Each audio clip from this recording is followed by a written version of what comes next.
The time has...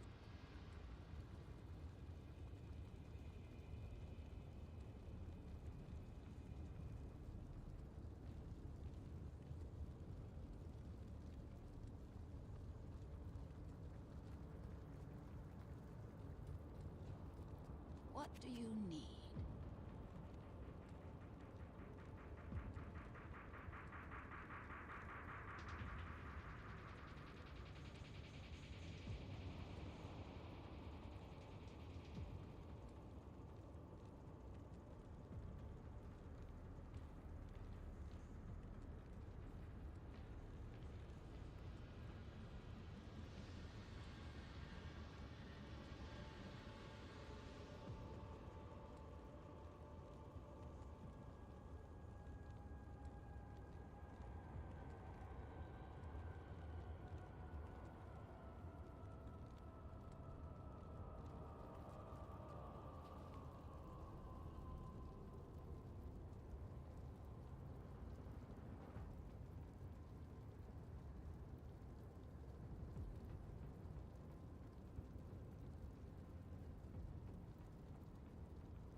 All right, welcome back, everybody.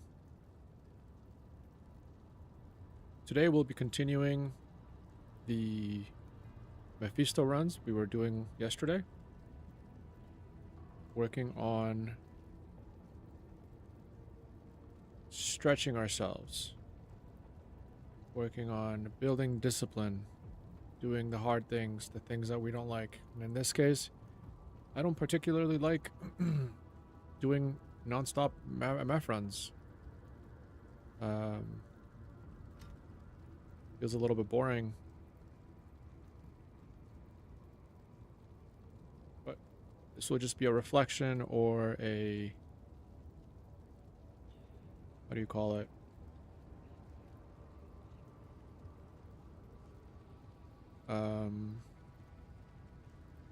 Yeah, we'll say a reflection of doing something that's hard, right? Sometimes in life there's just things that we have to do that we don't really like to do, and this is just sort of like a little example,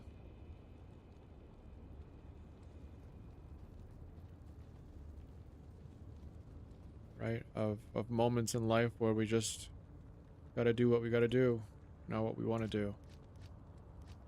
Oof, I'm gonna have to purge soon. I think when I fill this up, we're gonna have to do a big purge. Go into a noob game and just drop a bunch of it off.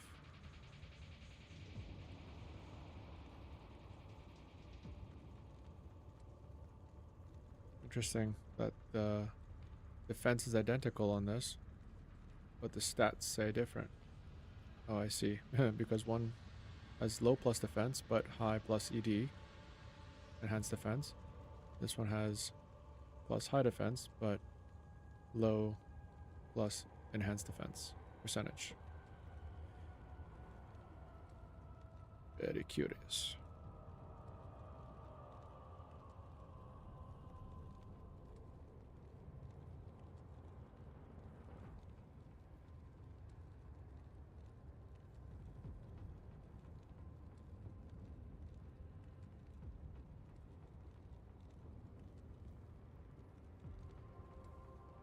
Dum dum dum. Okay. Let's get the ball rolling on this.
I need mana.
I can't carry anymore.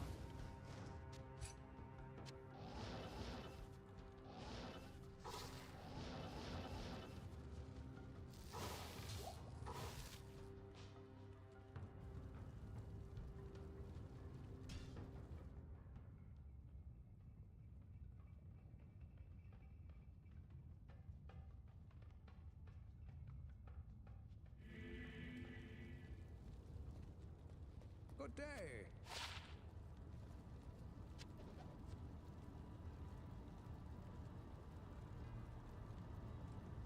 I think Sanders are still better than this. Yeah, Wither Life.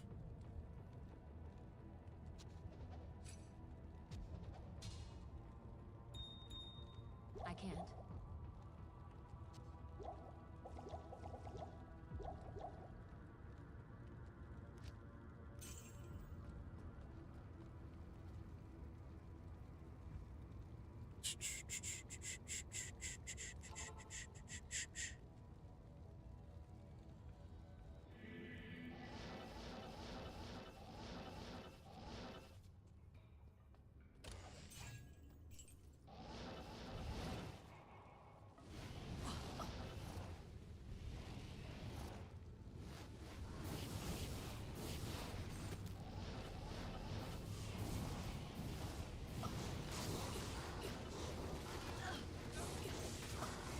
Oh.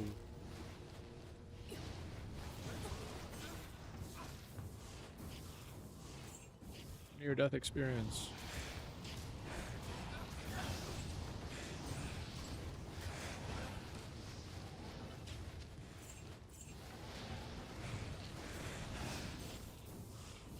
Hello. New Chronicle item.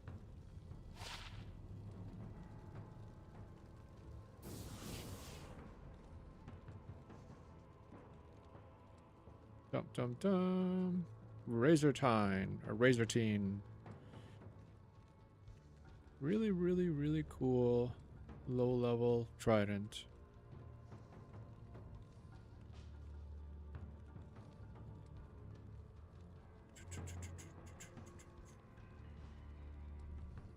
All right.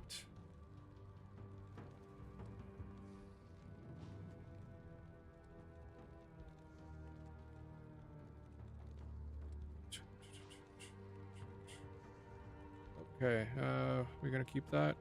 Maybe for low level. Okay. I think it's a cool weapon. We'll hoard it for now.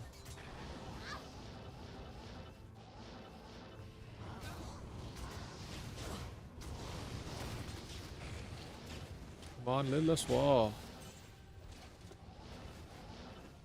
I'd also love a shaft stop or a vamp gaze for my new Amazon. That would be cool. To get those classic items from a long time ago. Oh,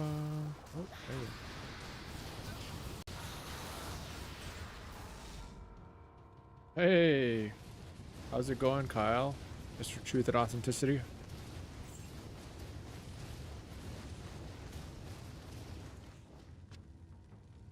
I was wondering who was there that I couldn't see.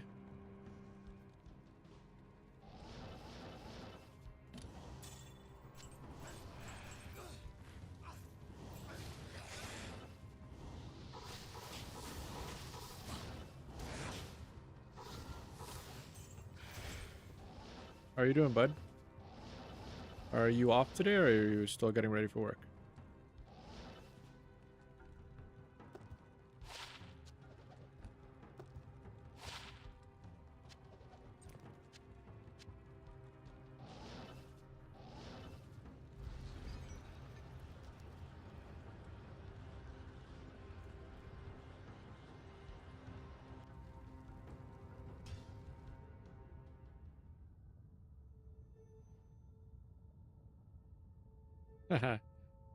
Lurker.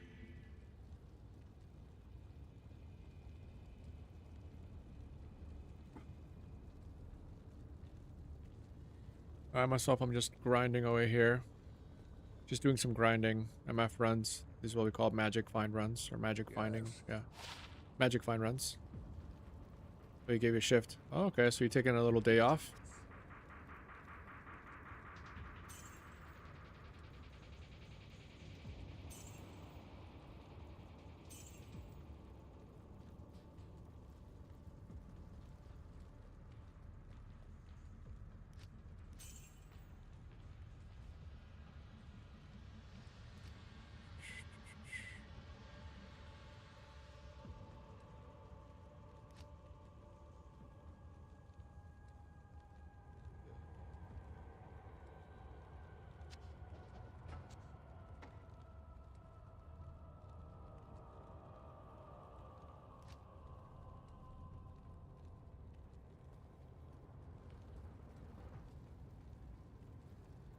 Oh, did I?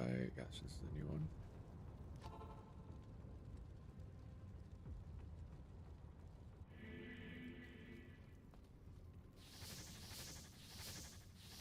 Come on.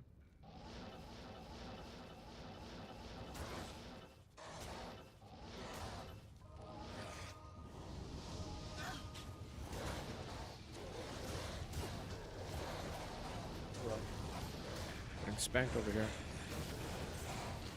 Oh, you're sick. Oh, I hear you. I feel like my body's fighting something actually right now as well. Ever since yesterday, I've been feeling really like lethargic. Started antibiotics, so I thought I'd stay home today. Yeah, I think that's good, man. You really need the rest. Sometimes what you need is the most is the rest. If you care for any natural natural medicine, there's this I call it like a Chinese syrup. You can get it at most, like I think No Frills sells it, and even Walmart sells it, but you have to go to the international foods aisle. Hey, my lucky charm. Welcome back. So yeah, Kyle, there's just like Chinese syrup, and it's like made with honey and stuff like that, but it's like very herbal, and it's really good for what you have, which is like, you know, the chest congestion, the coughing and stuff. I think it fights infections. The other really good thing is the elderberry syrup. I don't know if you've heard of it. It's very common. Also a natural remedy, like a natural syrup-based medicine. And we combine that with echinacea, like what is it called now? This is like immune boost echinacea. The remedy? Oh, it doesn't have a title. Let's say per se. It's one is the elderberry syrup, which is another name. I think it goes by Suro, SURO. You can get that at like most health food stores or like pharmacies, right? Elderberry syrup that really is supposed to fight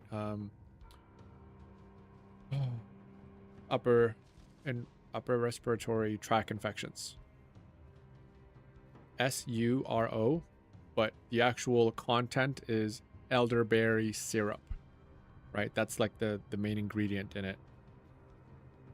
If you find elderberry, if you go into like a natural health food store and you go to ask where they have like the elderberry syrup medication or medicine, they'll probably point you in that direction. The other thing is that the Chinese medicine that I'm telling you about, they sell that at No Frills or Loblaws, or I think Walmart even carries it, because I just bought some today. But it's in the international food section. Yeah, it's really good for that. We give it to the kids at the first sign of any sort of congestion or coughing or sneezing or anything like that. We just give them like a little mini teaspoon of elderberry syrup. We also combine that with elderberry, not serum, no, syrup, like maple syrup. But yeah, but they would probably understand that if you call it serum as well. The other thing is echinacea. It's like a distilled echinacea. What is it called? Tincture. That's what it is. It's like an echinacea tincture, and that is also supposed to fight upper respiratory tract infections. So I usually put those two together. Add a little bit of vitamin D in there. What else? What else do I put? Oh yeah. For if you have like a sore throat, bee propolis is really good. Yeah, it's bitter. The echinacea tincture is a little bitter, but it's really good too. But if you put it all together, which is what I do, I'll put the elderberry syrup together, the echinacea tincture together, however many drops of vitamin D you need, and a little bit of bee propolis, and I put it in one of those little like cups that come with like not echinacea. Here, I'll type it. I'll type it. That's hilarious. Oh wait, I can't type it. Here, I'm gonna type it on chat. Do you see the screen?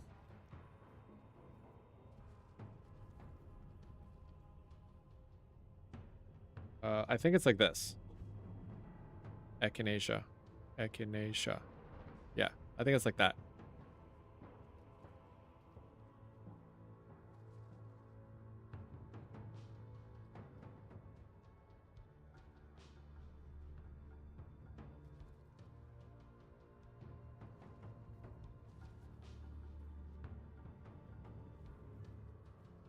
see if I can.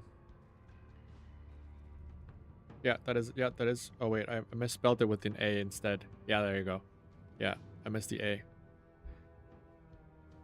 So echinacea is a flower essentially, but it has that. It's got an anti-infection fighting property. Yeah.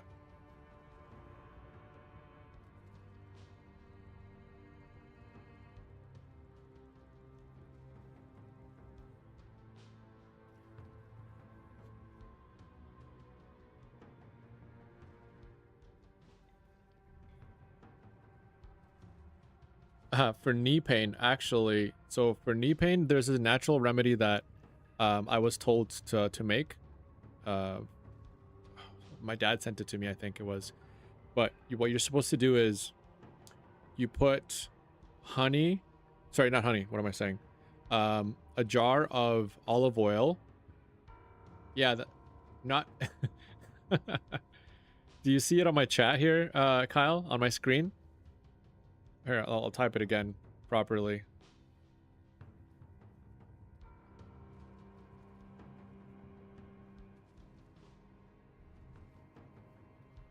It's like China Sia.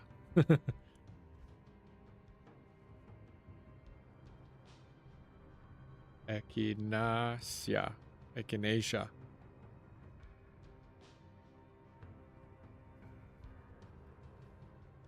And then, okay, but the echinacea is a tincture. The Asian, no. Okay, so the Asian cough syrup is something else. Okay.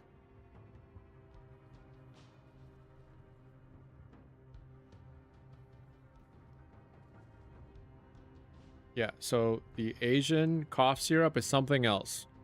That's a herbal medicine like that already comes ready to ingest. Like I just have it by itself. Actually, you know, I have one. I'm gonna go get it and show it to you. So that way, for the Asian one. Hold on 1 second.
Okay, so this is one of the brands of the elderberry. Okay. You can get different kinds. This one's called Zambucus or whatever. Is that blurry? You can get different kinds. This one, there's also another name for it, Zambucol. But essentially it's black elderberry syrup. This is the Asian one that I was telling you about. This one's really good, just to kind of have... Wait, I need to let it focus. There we go. Herbal cough and throat syrup. That's for like your throat and stuff. It's really good. And then the echinacea one is this one here.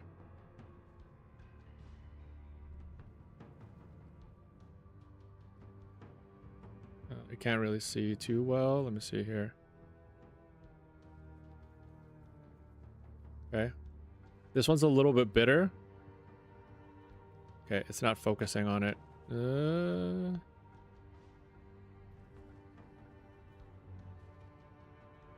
Put my hand behind it? Is it like this?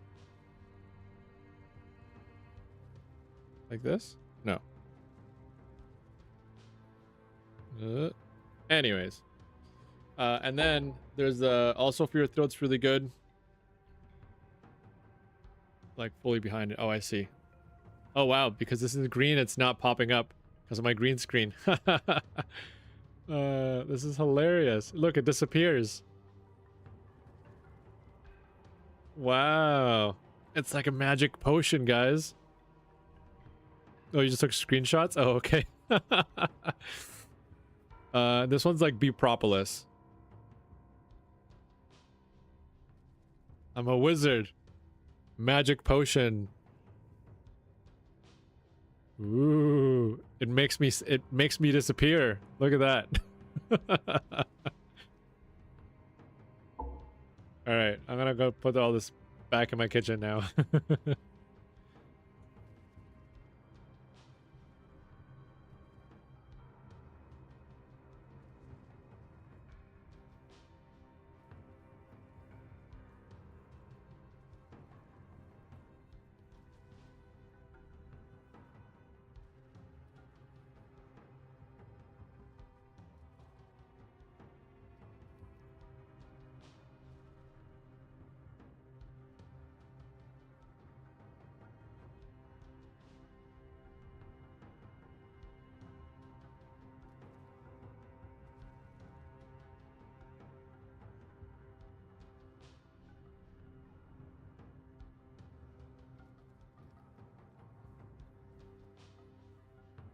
All right, I'm back.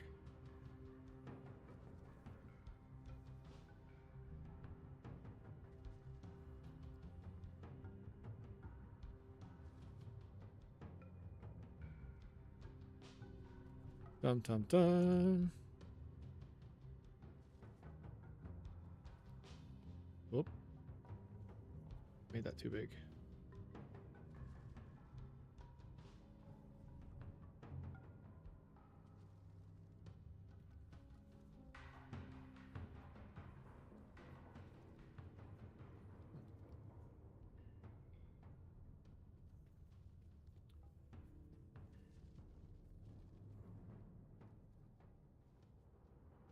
Oh, why is it enlarging? No enlargement.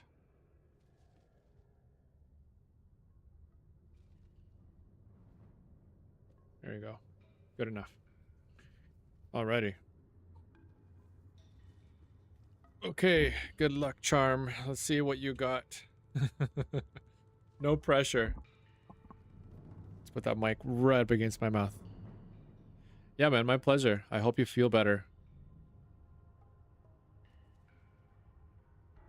The Zambu call and the echinacea, I would definitely recommend getting as soon as possible, especially if it's for the infection in your lungs and stuff, your chest. They're all natural. So it's not prescription or anything like that. You just literally get it over the counter. It's just like natural medicine.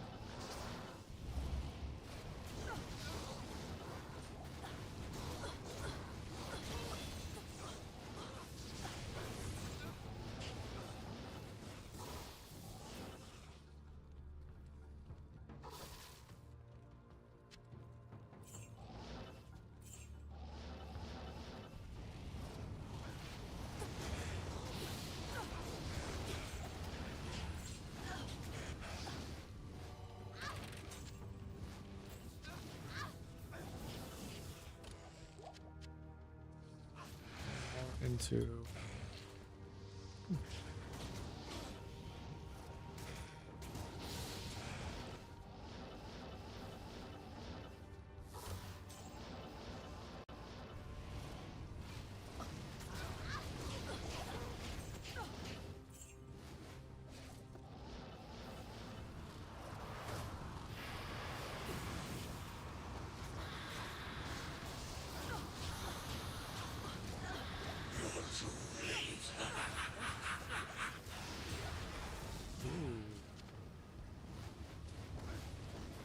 Oh, yeah. Your knee pain medicine.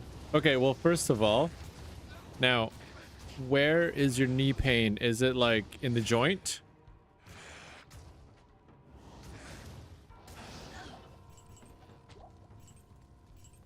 Yeah, middle? Okay. So for that, I would recommend taking this. Let me show you.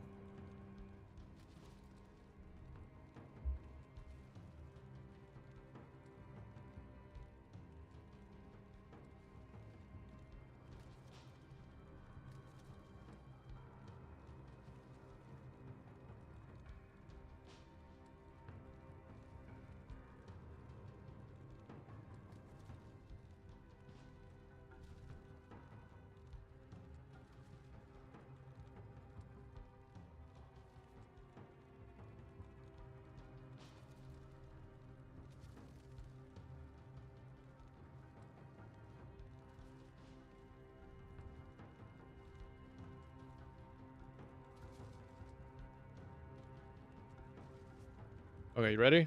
This one. Dun dun dun. Glucosamine.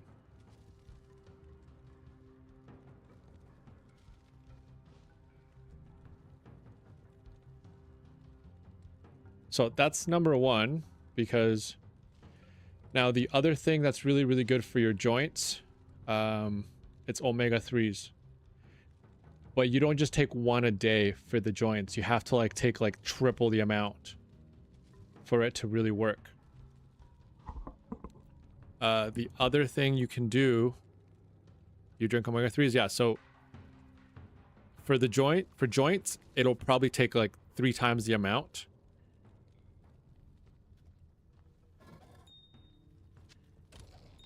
For it to really have like a big impact. Now, the other thing to consider is also an anti-inflammatory, right? What is it called?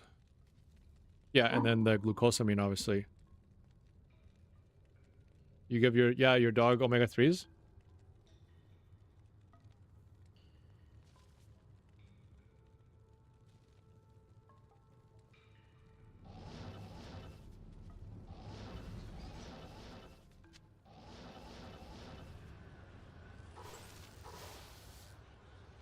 What's naproxen?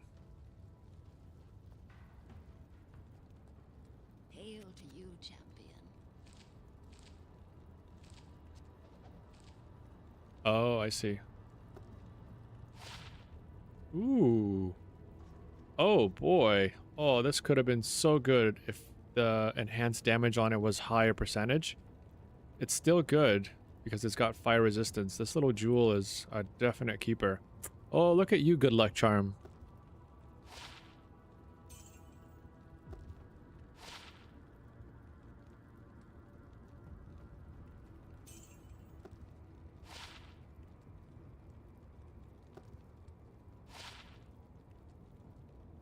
Yeah, that little jewel is a good find all on its own. The four dexterity is okay, I guess. Kind of. Might be worth keeping.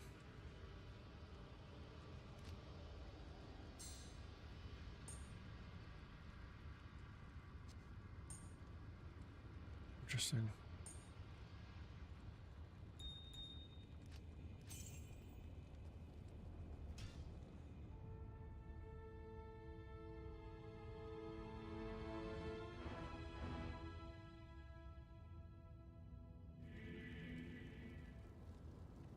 Hmm.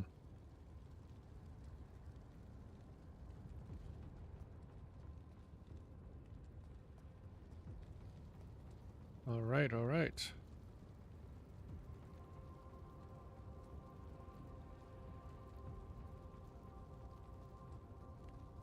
Okay, let's see what we find on this run. Hmm.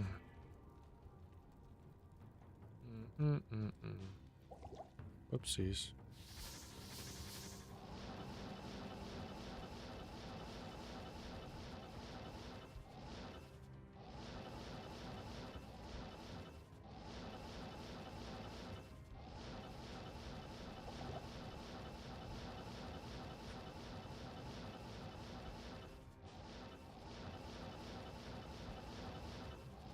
Whoa, interesting. Weird map.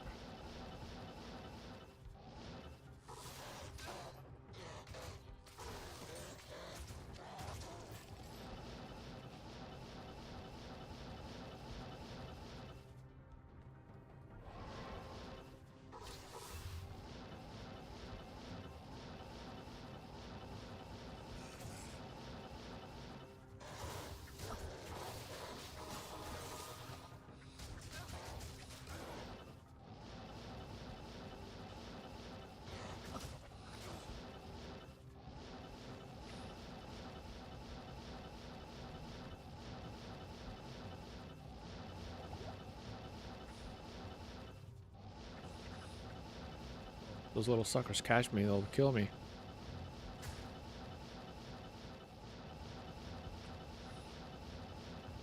Oh, big map.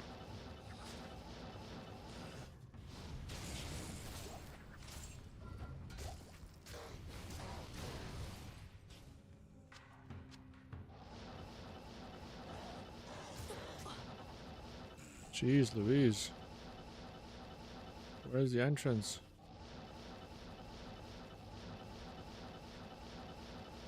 Be up here? I need mana. I need mana.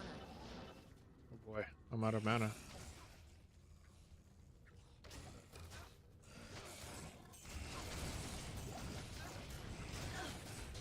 For my good luck, I have everything that you...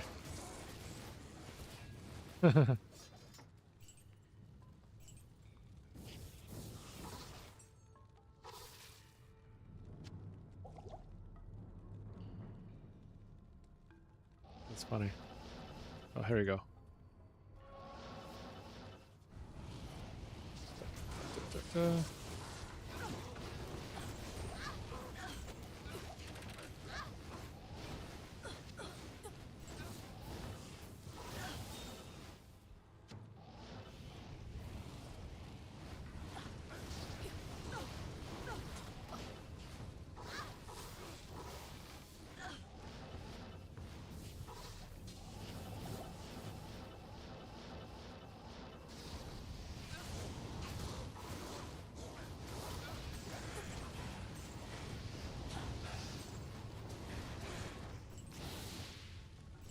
Circle it.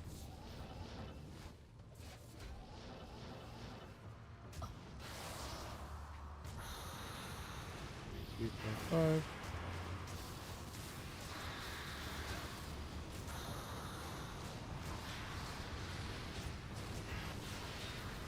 Ooh. That's good. I mean, kinda good. This spike.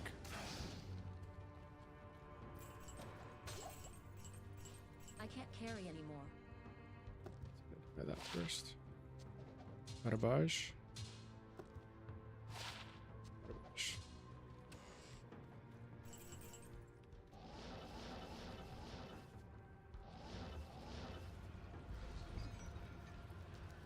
Dum dum dum. Oh, phone call. Saved by the bell. Let's start a new game.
Okay, mic, check. Am I unmuted now?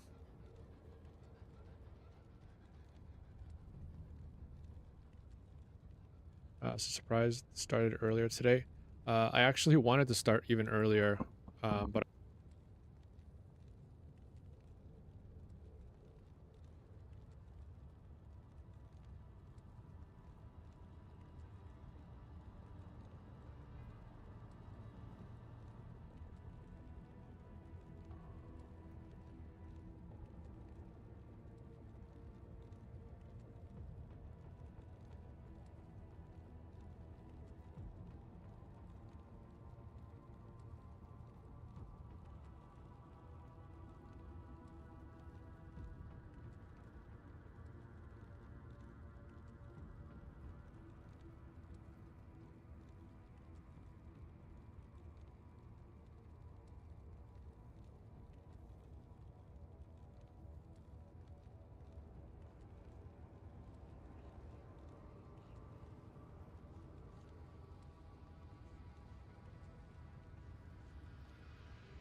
wow. I guess I must have touched it. Shit. Okay. Oh, yeah, I guess I must have touched it when I moved the microphone. I was just saying that my friend was also not feeling well, and I was also kind of under the weather. That's why I was showing him the medication. Um, yeah. So like I think my body's fighting something. So I don't know.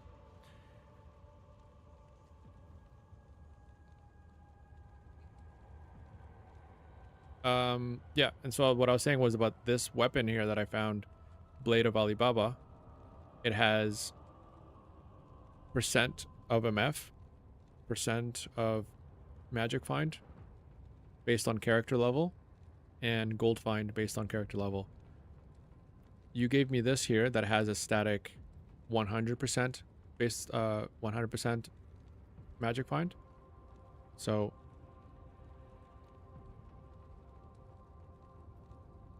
yeah. Yeah, the homeopathic, yeah. Oh yeah. I'm into everything. I'm very well versed in a lot of different things. That's why for my coaching and counseling, like I also have a background in biochem.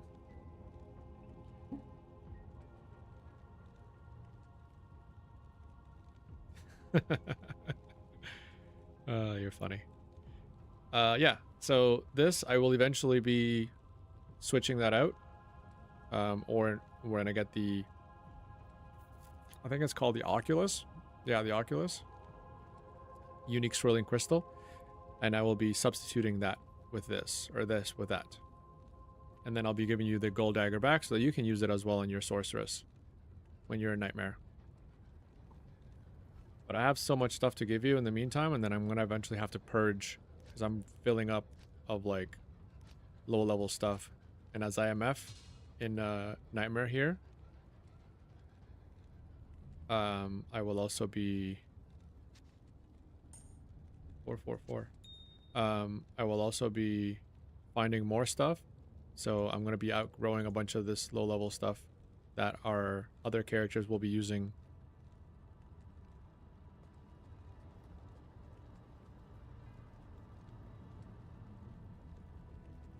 Yeah, exactly. I do need to drop you a bunch of stuff.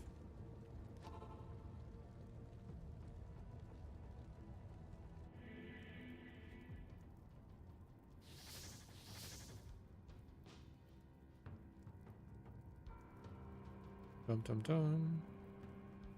Okay, let's see. Hopefully this run gives us something. This is like magic finding is kind of very repetitive and kind of boring. So I'm kind of using it as practice to teach myself to do the hard things, the boring things, right?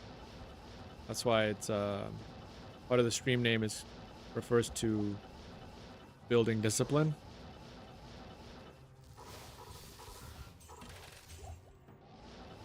Shark skin belt.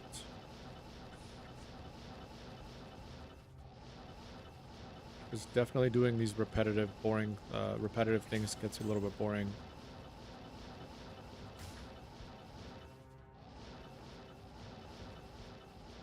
Come on. Holy moly.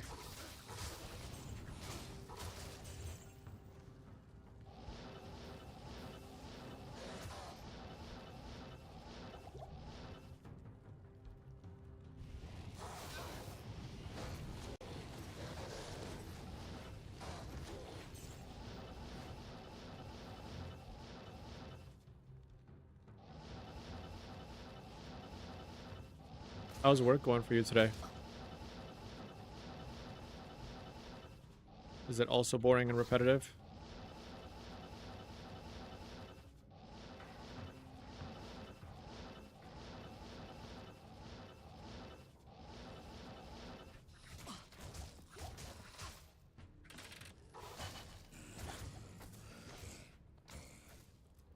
Yeah, it's part of the game, exactly. Oh shit. Wow, that almost killed me.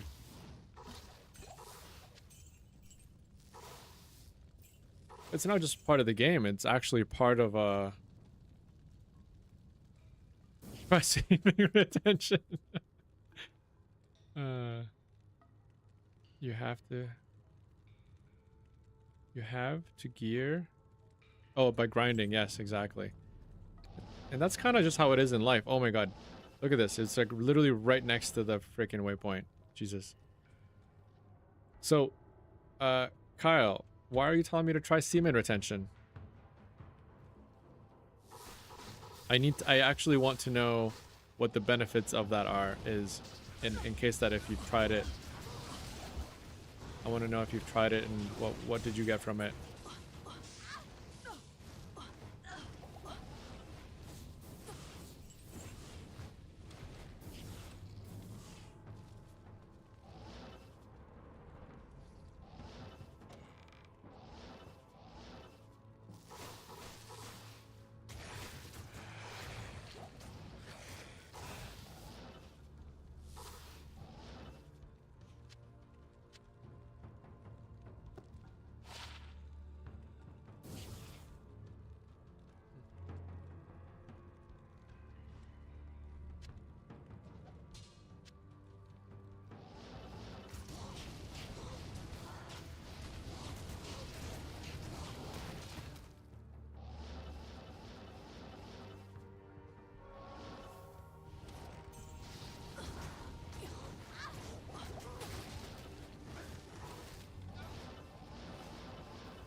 But yeah, Midori, I know you have to gear by level it by grinding. Oh, Jesus. Oh.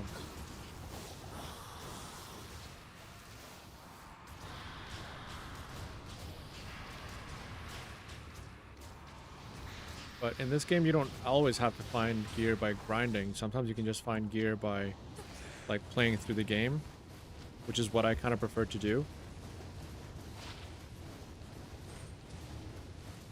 But it is more based on luck by that in that regard, in that way.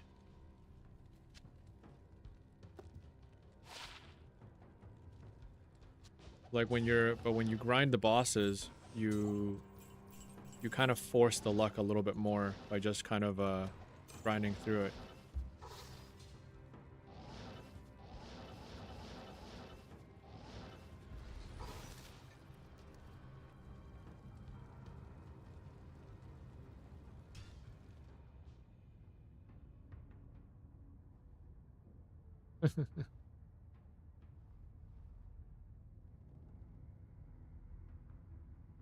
Yeah.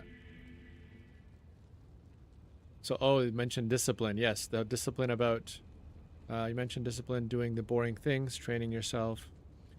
Semen retention and refraining from sexual urges is a form of it. Yes, technically, confronting the hard or the uncomfortable scenarios where you also abstain from doing the things you like is also another form of discipline. Absolutely. Right? It's not just doing the things you don't like, but also abstaining from doing things that you do like. Yeah.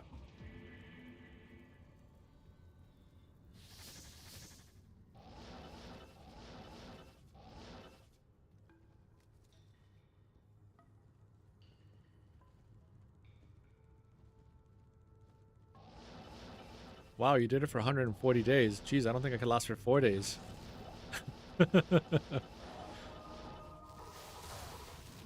I'm kidding. I'm kidding. I have lasted. I've done things in my life where I've had to abstain for upwards of like 10 days or so, or 2 weeks.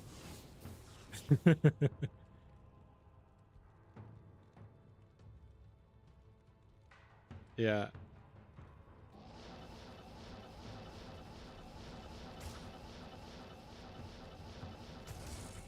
Yeah, Midori.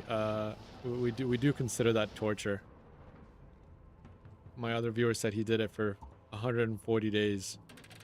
I was like, wow. That does, you know what? Honestly, kudos to you, bro. That is definitely an accomplishment in itself.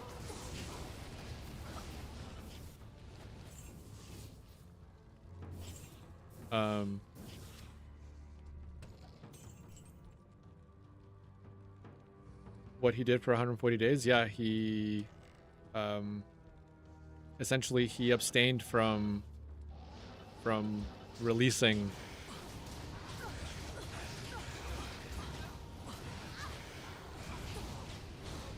él se dejó de venir por 140 días.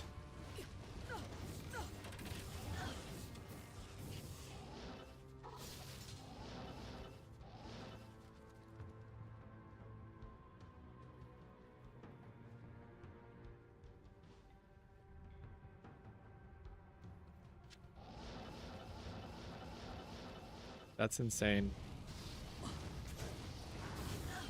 Yeah.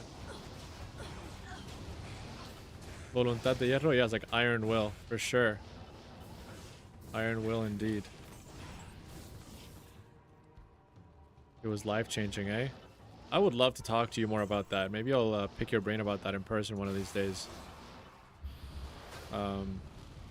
Just like because like legit, I'm actually very curious about it in terms of the effect it had on you and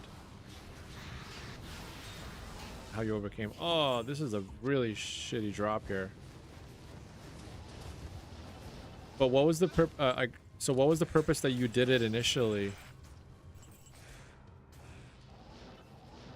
Like, what did you hope to achieve from it? Other than self-abuse. Then again, I guess you can consider the act of doing the other thing was also, you know, it's probably closer to self-abuse sometimes. Slapping the monkey, so to speak. That's probably more of a self-abuse. But I think also abstaining from masturbation is also, I don't know, both of it is, both of are difficult to imagine.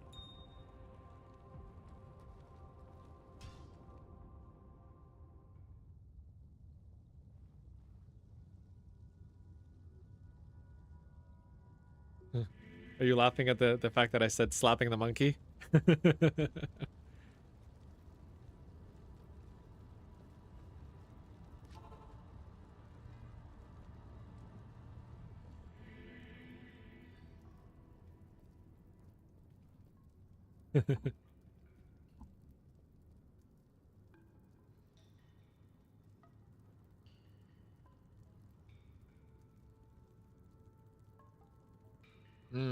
I do believe in energy, Kyle, actually. And so the fact that I mean, you bringing up the Hindu and Buddhist belief of the chakras and enlightenment and stuff like that, I am very, very into learning about that stuff. because I'm very open-minded and curious about all of it. I think that it's been around for thousands of years for a reason.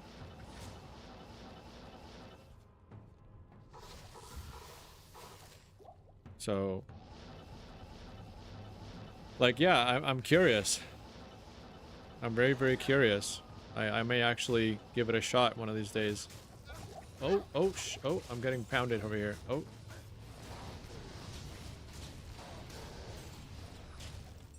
Jeez Louise.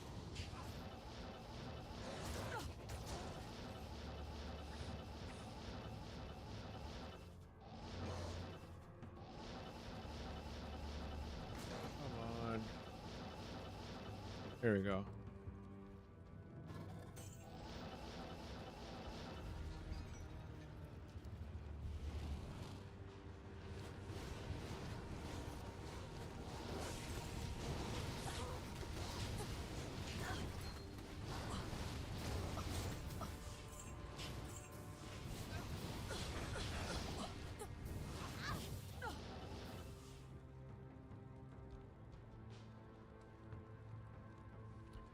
That energy that we put towards the act or the lower root chakra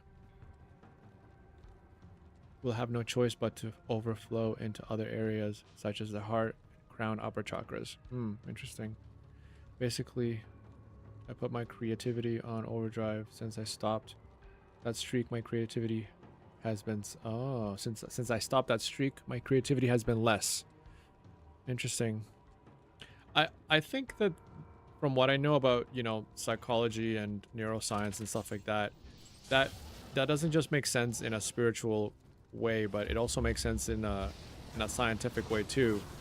Sorry, in a psychological sense, just in the sense of like, oh, okay, let me see here. But if you don't aim that energy somewhere, it builds up. When I started the streak, I had heightened anxiety. Yeah, I can see that.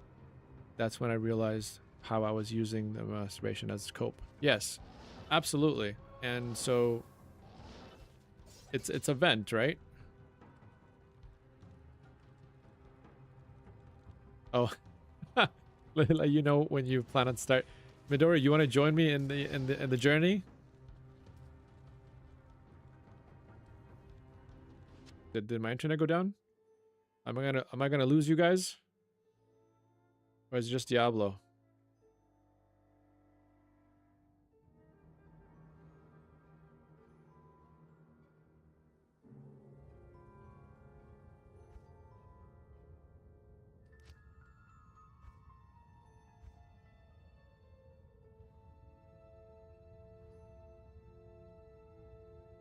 Oh, okay. No. Okay. All right, we're good.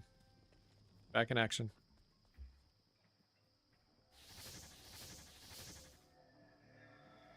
Yeah, and so okay, here we go.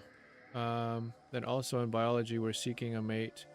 As we drain the monkey, that desire to seek a mate decreases, which I guess overall decreases our drive. Absolutely.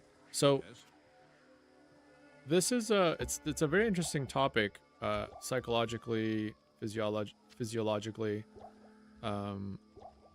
simply also because withholding, right?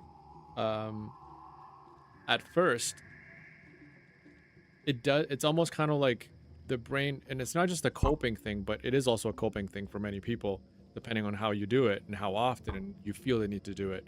But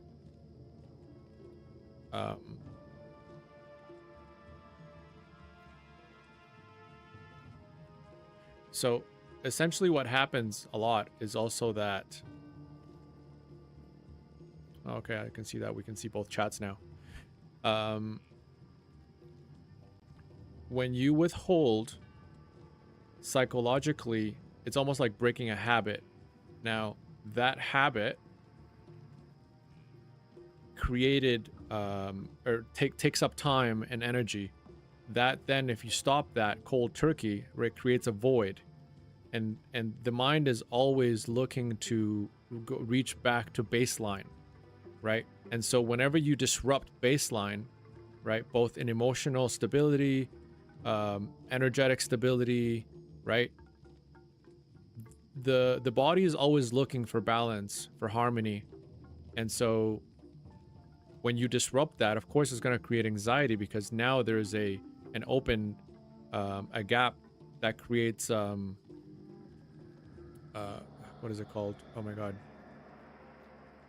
It creates uncertainty, and uncertainty creates anxiety in us, right? What to do, how to do it, like, well, what to do in the moment, how to do it in the sense of like, how do we cope with the stress? How do we cope with, you know, with whatever discomfort that we're feeling, right? That's where a lot of that anxiety comes in.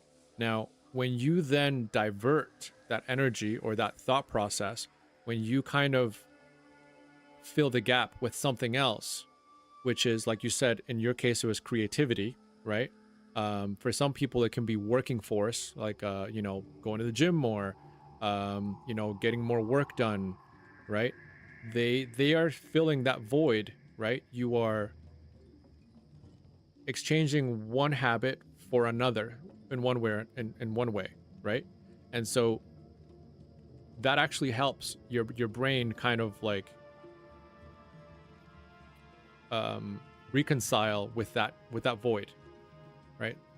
No one likes having a void of anything. Most of us like filling our time and using the energy. Right now, this is also why things like meditation can also be very, very helpful, because reflecting into yourself can also help with that void, and then looking into yourself to see what it is that your mind is thinking up, or where your mind is wandering to, in trying to escape the discomfort, in trying to escape the anxiety, right, the uncomfortable state. And most of us like cannot tolerate boredom, because it creates an uncomfortable state, right? And that, you know, retention, so not retention, but rather abstaining from like masturbation and something like that, that has been habituated or created as into a habit, it can be life-changing, because now you open up the neural pathways for your brain to create new not new ways of thinking, but yes, also new ways of thinking, but new options that your brain will now see, instead of seeing the black or blank spots, right?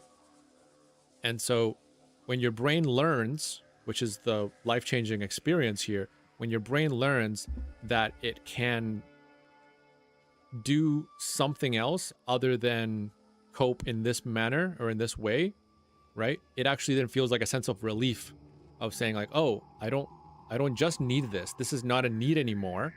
I have other options. And when you have other options, it gives you, again, a sense of security. And this sense of security, again, gives you a sense of safety, right? It gives you a sense of, oh, what is this thing here? There we go. It gives you a sense of clarity that you didn't have before. Yes, I experienced revelations and learned things about myself through this process in meditation and prayer. Yeah. And most people do. Mind you, you don't have to abstain from masturbation in order to learn these things about yourself. You can learn this about yourself just by meditating, and then looking in yourself and observing the thoughts that come up or the feelings that come up, right? As a spectator, you can actually spectate your emotions as they arise, right? But you have to almost kind of like detach yourself emotionally from yourself to then observe what's coming up, because emotions are like signals that our body projects onto us in order to trigger a response that will help combat the feeling or the thought that we are experiencing, right? And so is our body telling us to react a certain way, or is our body telling us that it's experiencing something, it is perceiving something? But that's all it is. It's just a perception, We don't necessarily have to act on it. Your eating habits, yeah, well, the eating habits is very similar to the masturbation, believe it or not, which is it's kind of funny to say, but that's why usually sex and food and eating are always joked about as being, you know, similar or parallels, if you will, right? Because this is like it's a form of satiation, but it is also because the triggers, the emotions or the needs, right? Or we'll call it the triggers right now because hunger is a trigger that your body, it's a signal that your body kind of sends to your brain when when it wants food, when it needs nutrients, or when it feels a certain way. Now, hunger can also manifest as a coping mechanism to alleviate stress and anxiety in itself because it's a form of soothing. And so if you can acknowledge that, okay, am I hungry right now? So like when your hunger strikes, you can ask yourself, am I hungry right now or am I anxious? Right? And it's like, well, when was the last time I ate? If you can see, but if you can look back and say, okay, well, I ate like 5 hours ago, and I've been, yeah, exactly. Food and sex being essential for procreation. That's very true. But when you're kind of experiencing that, you can basically look and say, okay, well, am I hungry or am I anxious? And if you say, well, I haven't eaten in 5 hours, I've been outputting a lot of energy, so there's a good chance my body needs food. Sometimes, often, your body's actually dehydrated, and it actually just needs water and not food, right? Because sometimes the thirst and hunger can feel the same. And so, anyways, going back to that whole parallel between masturbation and eating, the same thing can be said about closeness and connection, which is like sexual drive is the driving force behind us wanting to seek out like a closeness with someone else, except it's been obviously synthesized, if you will, you know, in regards to like porn and stuff like that. But masturbation in itself is like at the most basic level, the urge to want to engage in sexual activities is because you want to find a partner, a mate, right? It is just that like us humans and animals too, because animals do also masturbate. When you have that urge, you just, if there's nothing around you or no one around you to exercise that activity with, then obviously you just kind of find whatever floats your boat in that moment, right? But you don't have to listen to it, right? And that's where that discipline that you're talking about can come in handy, where it's like, okay, well, my wife's not around, my girlfriend's not around, my boyfriend's not around, my husband's not around. I can't get anyone to satisfy me in that way, or I can't satisfy myself in that way with anyone. So I will, you know, ignore the sensation that I'm feeling and focus on, you know, bettering my life in some way, or going to work, or going to the gym, right? And then that's the way that you are kind of saying, where it's like you can actually channel that energy or that drive to do something else. And it can and your brain will say, okay, well, if I can't do A, then that energy will go towards B.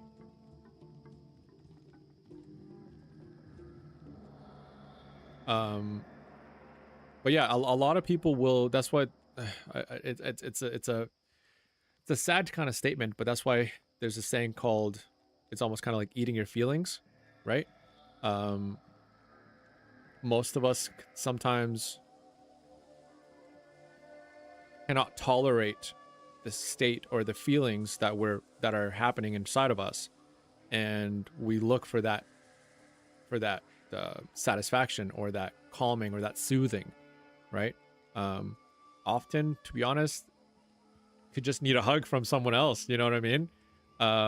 In that moment, and so it's a lack of something. Like, we humans are meant to be living not in isolation, but we are meant to be living in cohabitance, right? we have grown thousands and thousands of years before the civilizations, right? Since the beginning of time, in caves and tribes where we were constantly around other people, right? This whole, even the fact that like kids these days sleep by themselves. Kids have never like slept by themselves. Like we humans never really slept by ourselves. We slept in huts, you know, sharing with other people for warmth and security, because there has always been security in numbers. Now, not to go down that rabbit hole too deep, but that's just our very primal instinct. We need people and we need each other more than we like to admit. And often you can boil down the feelings that we're going through to a lack of that, to a lack of connection, to a lack of human to human touch, human to human, you know, speaking, or, you know, just connecting. Really, connection is such a powerful thing that's missing in today's world, right? And we can, like I said, you can boil down the lack of connection and how it manifests as so many symptoms, right? And you know, the lack of intimacy is one, the overeating is another, right? Yeah.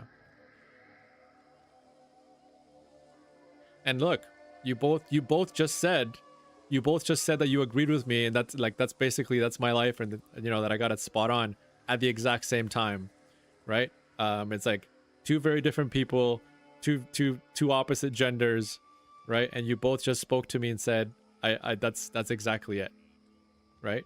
And imagine how many more of us are feeling that, right? It's crazy. It's crazy. How many problems we can just solve by living together and cuddling up a little bit, right? That's all we need, guys. We just need a little bit of cuddling. A little bit of cuddling, connecting, talking, bonding.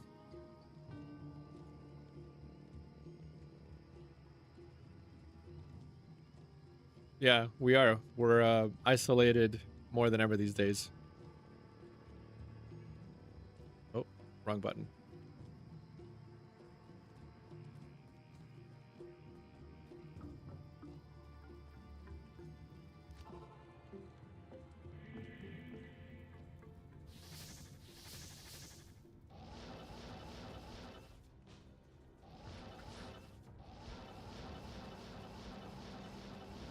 Yeah, but obviously, you know, oh.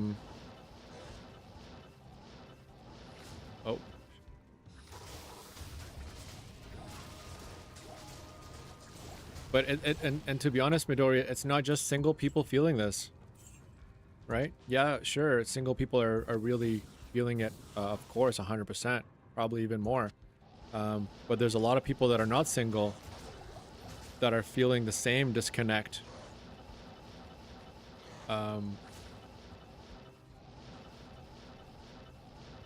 Oh, right. Forgot it was over here.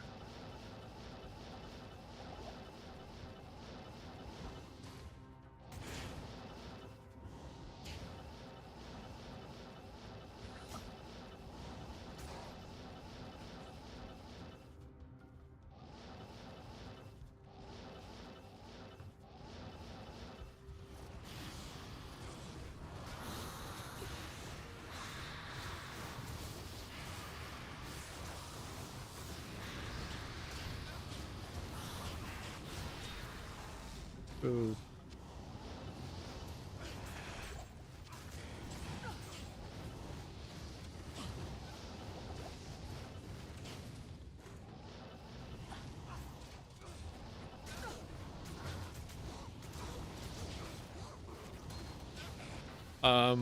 Yeah, 100%. I get you there also, Kyle.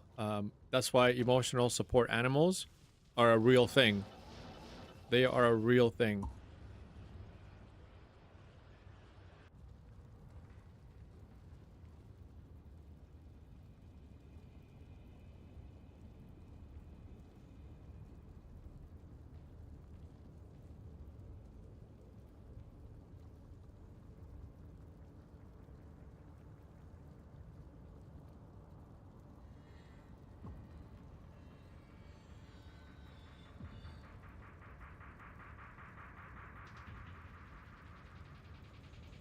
Yeah. And that's also why a lot of people they find what they don't get at home at work, right? For sure.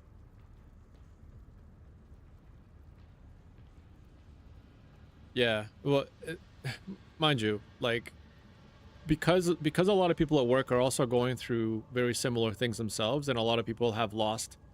Um, I think socializing is a skill, and a lot of people at work, even that have gone through COVID, did not undergo through the trials and tribulations that they would have gone through at in university, college, high school, however far back it goes. But a lot of young people at work don't know how to socialize. They don't know how to be cordial. They don't know how to be respectful. They don't know how to be considerate. They don't know a lot of things, a lot of very, very important soft skills that you need in order to have a social culture, a connecting culture.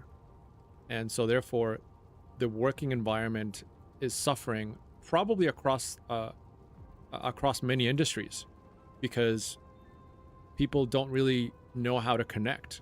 They don't know how to properly support each other in the way that we need to, in the way that we're supposed to, right? Going back to the whole tribal mentality, right? There's hardly ever teamwork in companies these days because they get more compliance through yeah, they get more compliance through people feeling isolated, through people feeling fearful, right? Um, than if they build like a connective. It's hard to control the masses if we're all connected, and it's the same thing at work, right? So that's why a lot of I don't know about a lot, but I'm saying at least our work culture is very dividing, right? It's like divide and conquer. That's basically how it is, right? Everyone there, no one trusts each other. Most people are in cliques, right? So it's very easy for for management, for the upper sides of the hierarchy at work to do whatever they need to do when so many of us can't even talk to each other honestly. And so um, yeah, our work life balance suffers. But a lot of people are still going to work to find some of that social interactions. I know tons of people that at work that just pick up shifts because they have nothing better to do at home, or because they don't have anything to do at home, or not anything, but rather because they don't have friends at home. Whereas like back in the day, you couldn't wait to get home because you could hang out with like your neighborhood friends or people around your neighborhood, right? In general, I'm just speaking. Um, or you could hang out with your buddies after 4 or 5 o'clock and go to the pub or go to like to eat or whatever. But in this day and age where our countries have so many different cultures within them that don't that haven't really meshed, right? A lot of us have neighbors that we don't know. A lot of us now have neighbors that we don't talk to, whether it's because of a language barrier, because it's a culture barrier, or because there's a social hierarchy barrier. Um, yeah, that's a very good point. Going home is the most depressing time of the day. Oof, that hits. That's deep. That's really deep. Um, that hits a nerve for sure, right? You're definitely right about that. I think for a lot of people, going to work is exciting. It's more in what is it called? Yeah, sometimes going to work is more uplifting than going home. That's kind of it's a sad truth for a lot of us for sure, right? Um, like like Truth and Authenticity was also saying, if it wasn't for his dog, he'd be dead, and that might carry a lot of truth to that. Sadly enough, because you know at home he has his dog that's almost like his best friend, right? I felt that before, even though I'm grateful for my home, my life. Going home sometimes just feel like the sad part of the day. Yeah, oof, guys, I feel you when you say that. And I think that's why we go home. Most people actually these days, they probably go home to numb that feeling with alcohol, with drugs, you know, video games, show, movies, you name it, right? I think that's why so much of these corporations or conglomerates are making money from us, because most of us are going home to consume, whether it be media or whatever it is, and we literally will give our life or our money in this case to stop feeling alone, right? It's really interesting. Yeah. Oh man, pizza. Ooh. Oh, that's my vice right there. Go home, numb it with pizza. Mm. My mouth is watering just that reading that word. Pizza is definitely my weakness, especially when I'm like either fasting or exercising, and like my body's just like craving like the carbs. Pizza's like my go-to. Like no other food comes close to filling me and kind of satisfying me like pizza does. And ironically, it's also the sugar with, you know, that comes with like the pop, or like, you know, pop juice or whatever. I love having pizza with like with cola. It's just something that my taste buds have been conditioned to accept wholeheartedly. Yeah, it's a powerful conversation. You're right. Thank you. I appreciate you guys having this with me. I'm unnumbing the anxiety with pizza too often. Yeah. Hey man, let's listen. Reach out to me whenever you can. If ever that's a thing, don't hesitate, please. You have my number. Midori makes amazing dessert, by the way. Yeah. Probably still the best that I've ever had.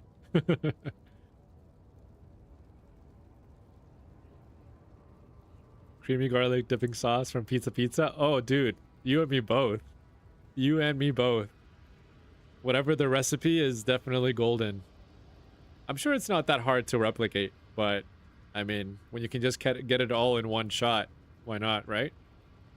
Yeah, that rhymes. When you can get it all in one shot, why not?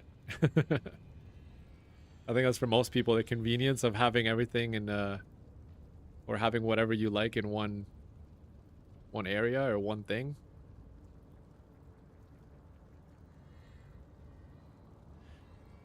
Yep.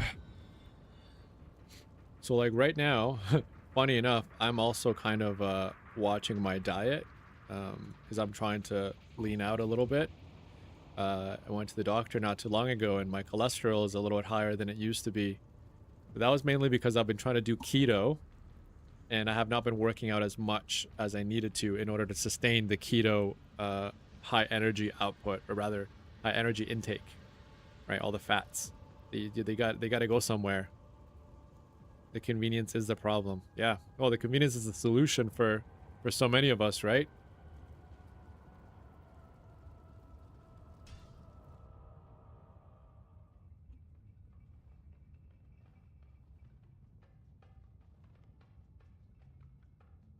Oh, right.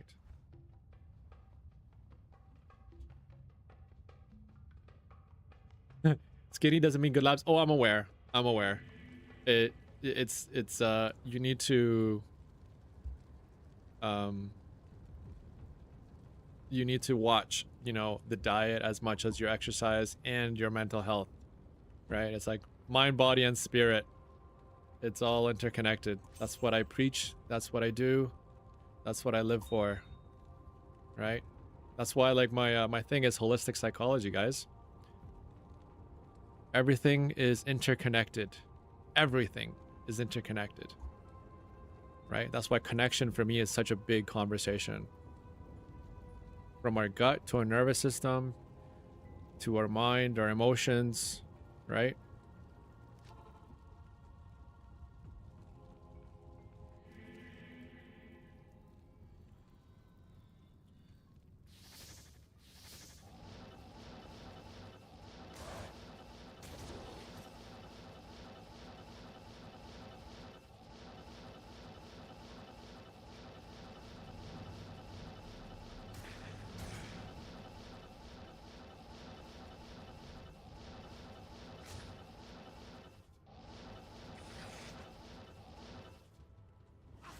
You learned that the hard way?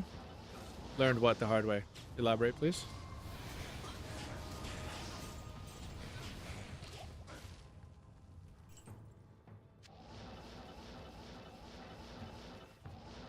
Oh, skinny doesn't mean good labs? Is that what you meant?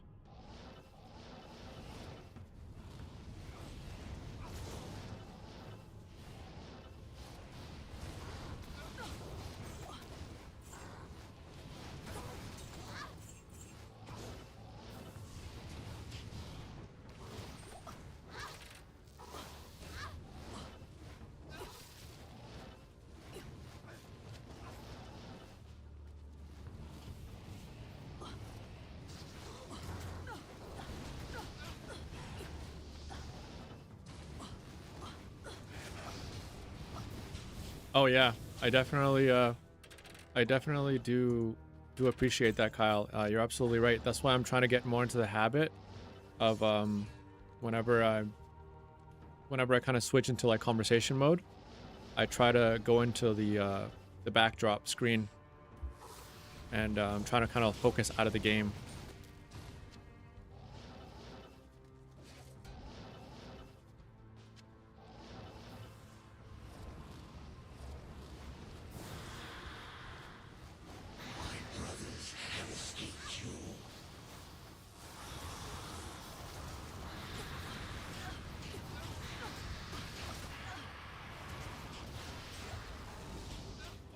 That Grim Shield should have been unique. I am overburdened.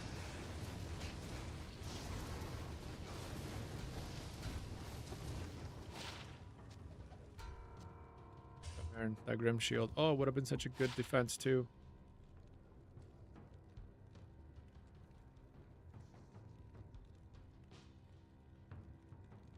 Yeah, thanks, Kyle. I appreciate that, bro.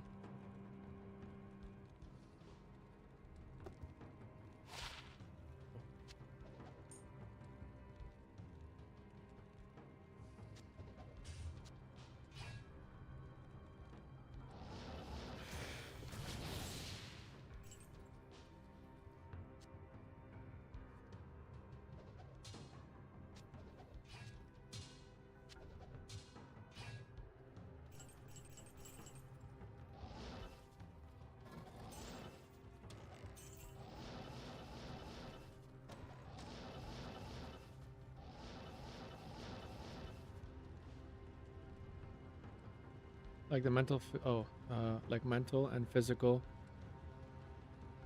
You can be good physically, but if you're a mess mentally, it can cause you physical problems. 100%.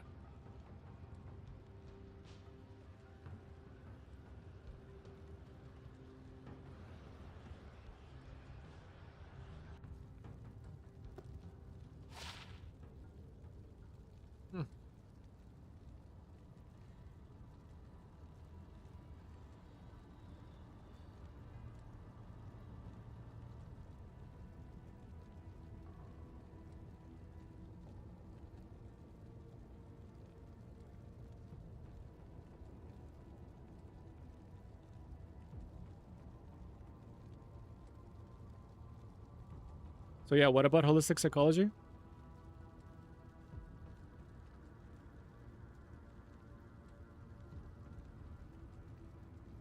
Is that, I mean, are you referring to the term that I used earlier?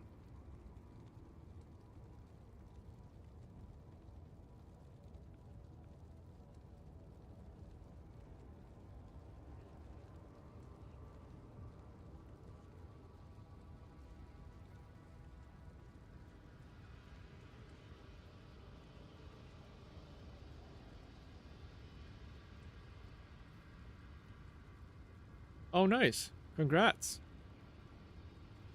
Yeah, you did forget to tell me that. That's awesome.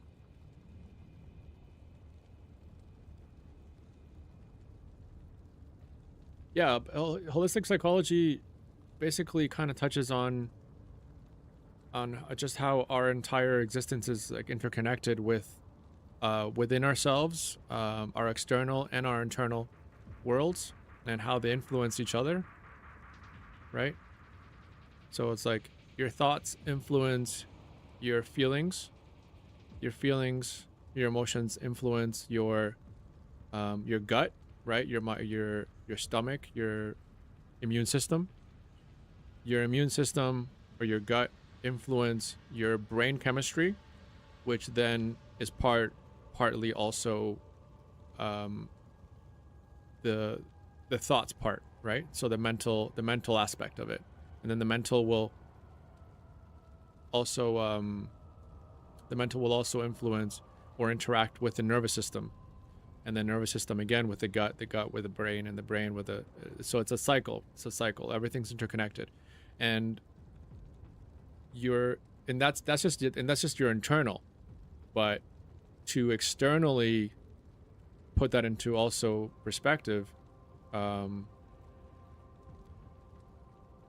because whatever you consume influences your gut, and your gut influences your mind, your food choices, that's part of your external, your work-life balance, or the social or the health of your social relationships, or the lack thereof, influence your nervous system and or your mental states, which then influence your eating, which then influences your gut and your overall health and stuff like that, right? Your nervous system alone can influence a whole slew of things in your body, right? Everything from like inflammation, right, to sleeping patterns, right? Sleeping patterns influence also your hormones. Your hormones also influence, your brain, and it's just so much. It's so much. Everything. And that's why, like, one symptom when you go to the doctor to get something checked, a good doctor should ask you about a whole bunch of different things that don't seem related to where, your knee pain, for example, right? So, I pointed out glucosamine for your knee, but inflammation in your joints can also be, could be a stress response, right? And that stress response could come from a work-life balance or a work social disruption, right? So through so many different things that sometimes you might think that you're doing everything right from your perspective, but you might be not reflecting on the fact that maybe you just broke up from like a very long-term relationship, or something at work really bothered you, and because of that you haven't been sleeping, and because of that your hormones have been off, and you've either been gaining weight or losing weight too rapidly, and then that obviously has been affecting your joints as well, right? And so many different things. The other field of study that covers this from a physiological standpoint, or a neurophysiological standpoint, is psychoneuroimmunology. So PNI, psychoneuroimmunology, and that's the field of study that's kind of new-ish. It's very much kind of like another word for that holistic psychology that I was talking about earlier, right? But they don't teach this in school. They don't really educate us in the way that we really need to take care of ourselves. We're just learning so much of this now, but ancient civilizations, funny enough, actually had this sixth sense about a lot of these things way before us, right? Like Chinese medicine actually looks into so much of this, right? And so even the fact that they use so many herbs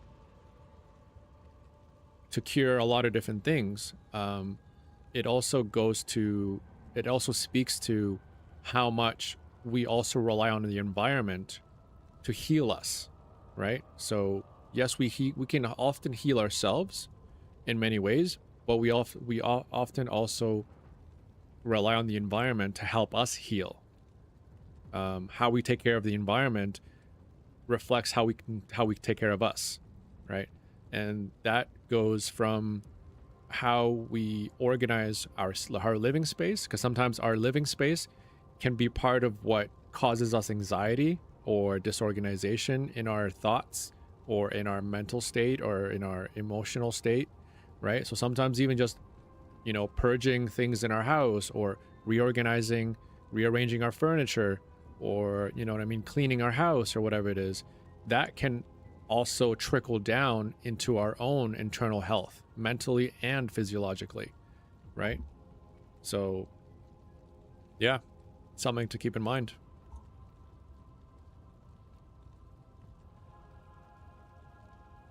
All right, so we just found this storm rider here, Tabar. Don't really think I'm going to be using it. We'll put it over here to drop off for some newbie, for some noobs. But yeah, it is all intertwined.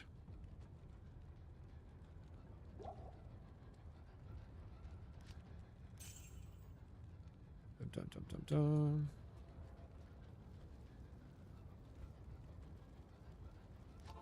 Did I? Oh, yes. New game.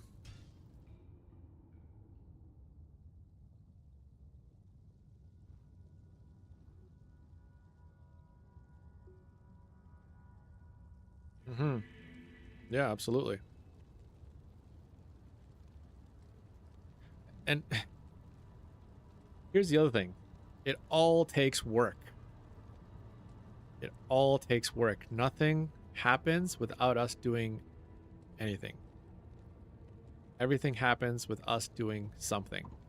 It's like you need to initiate the chain reaction, because doing nothing also initiates the chain reaction of like dis-ease, if you know, because technically disease, right? If you look at it, it's like dis-ease, D-I-S, and then ease is what disease is. And so when our environment is disorganized, dirty, that causes us disease. All right, think about it. You know, a dirty apartment, a dirty house can invite roaches and pests and stuff like that, that will cause us diseases. Not just mental, but physiological too.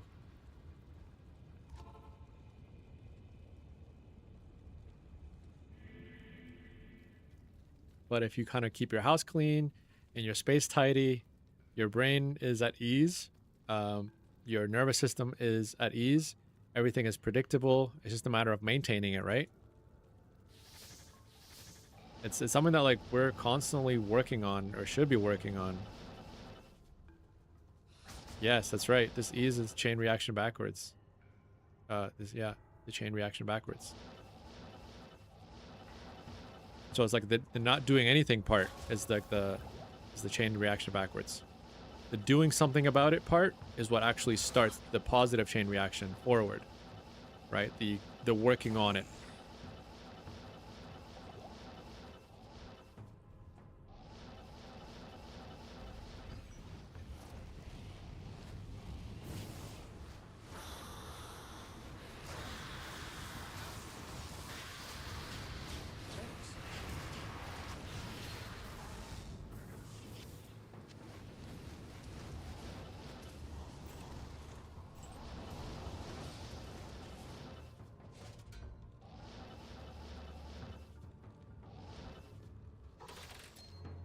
Two rare rings.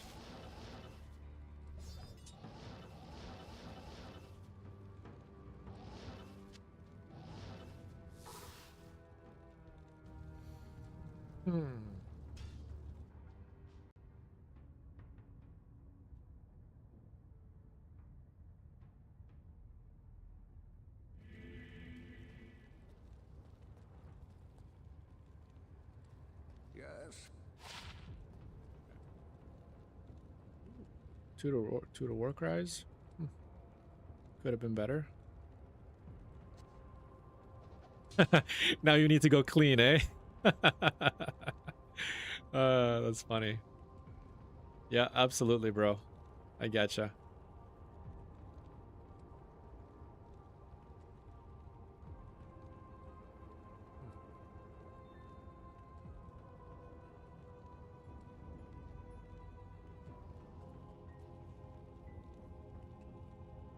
Oh, put me on your TV.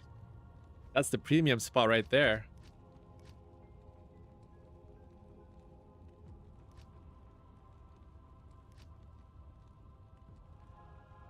Cleaning is a work that never ends.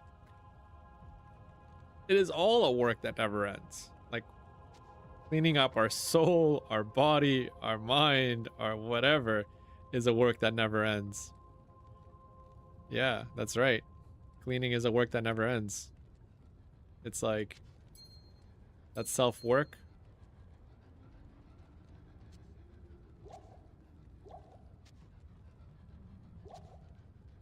You're definitely right about that, Midori.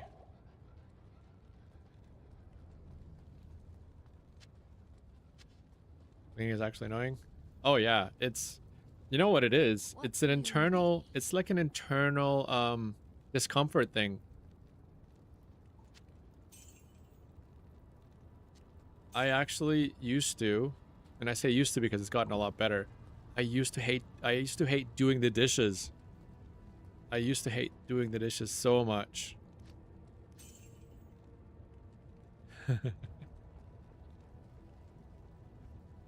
But now, honestly, it's still uncomfortable for me to do the dishes. I've just now learned to kind of cope, not cope, but rather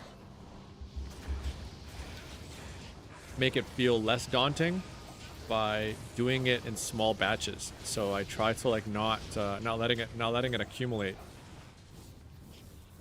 When it does accumulate though, I have to use the dishwasher.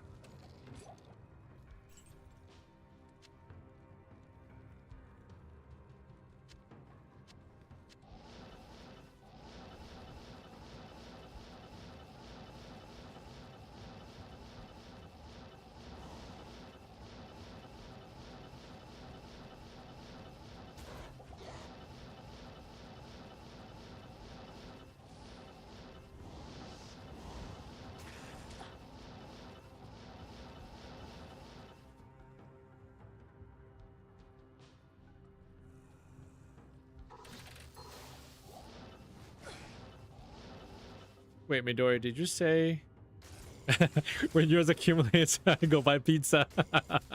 I love that. Yeah, that sounds like a good solution for me too. Oh, that's too funny.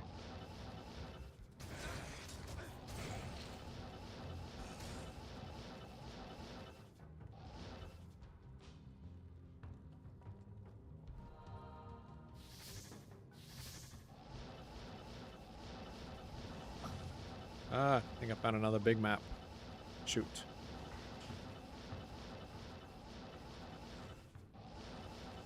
Jeez.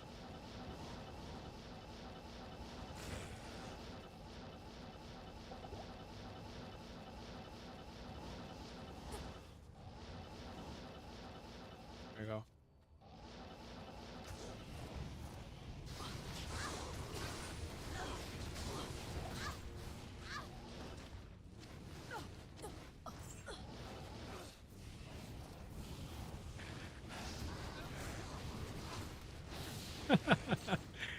Yeah, that's the cycle of coping mechanisms, right?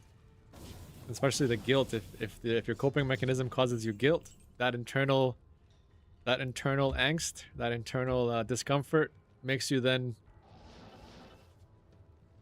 want to do more of that thing that soothes you. The definition of sick and insane, absolutely. That's so funny.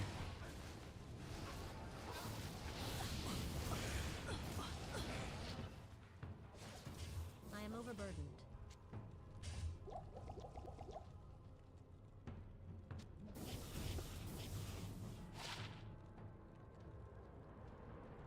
May not be frozen. This is nice.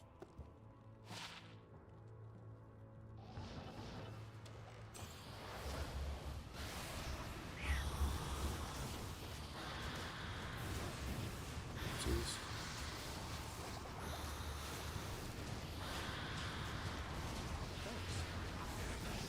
Where's that?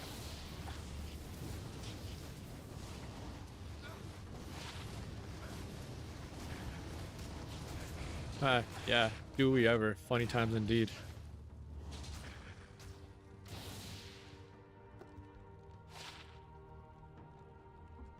Sacrifice.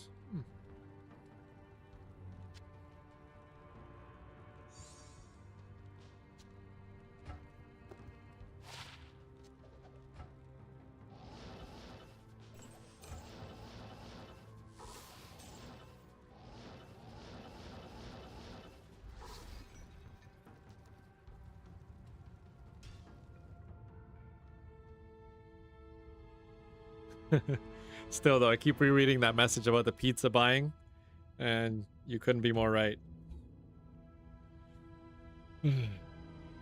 Sometimes we just cope with the guilt from our coping mechanisms by just partaking into the coping mechanism some more. Double down.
Kyle, do you like Joe Rogan?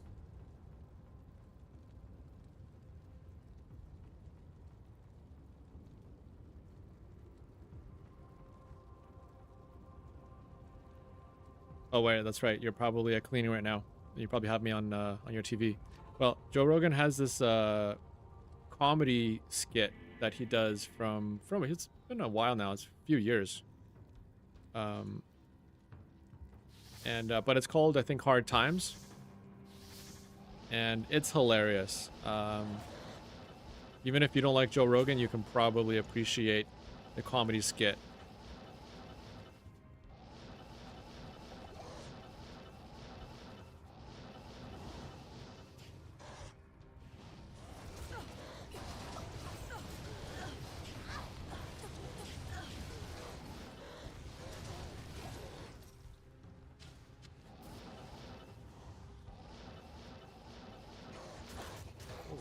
Hello.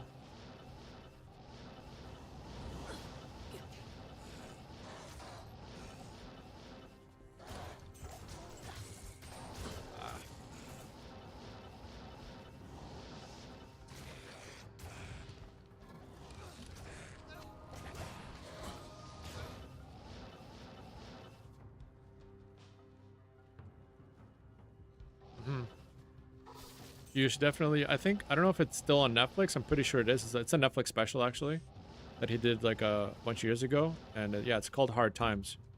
You should definitely check it out. Like at nighttime or something like that. Maybe like when you have dinner.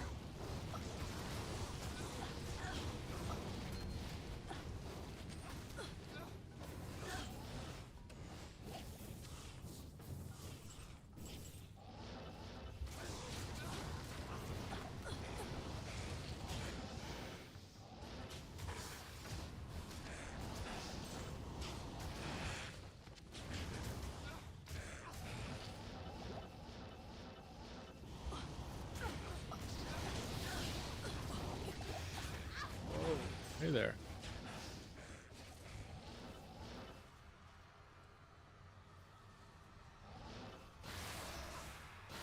Yeah, I agree too. He does bring a lot of different people with different perspectives. I don't know why. I honestly sometimes don't know why people rag on him so hard. I'm sure he's been controversial in many ways. But like, who hasn't been?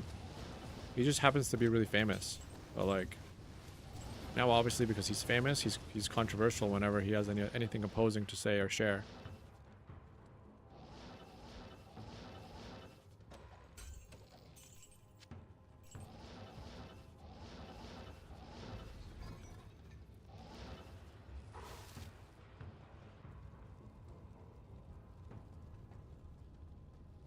Stay a while and listen. So Midori, why don't you like cooking? I thought you worked in a... Oh, no idea who I'm talking about? Joe Rogan. He's actually the #1 podcast person in the world. I think he has like 15 million subscribers or something like that. He does the UFC announcements or announcing or whatever.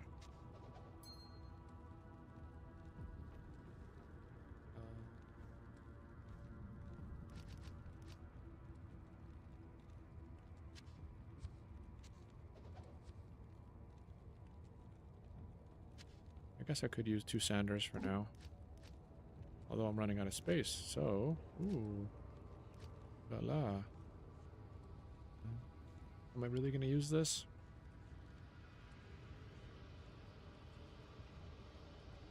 Toss this.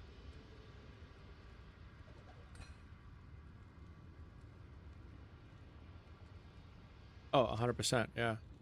The truth always irritates people to some degree.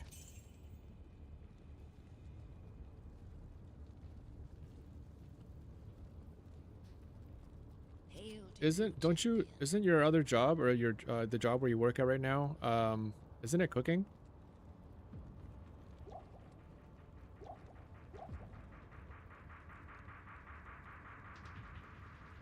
I thought you worked like in a bakery or something.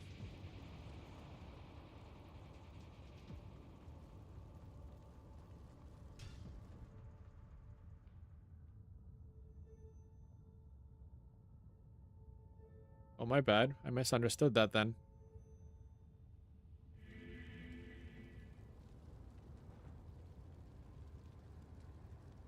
Oh, yeah, but I don't bake. Oh, I see. But it is in a bakery then.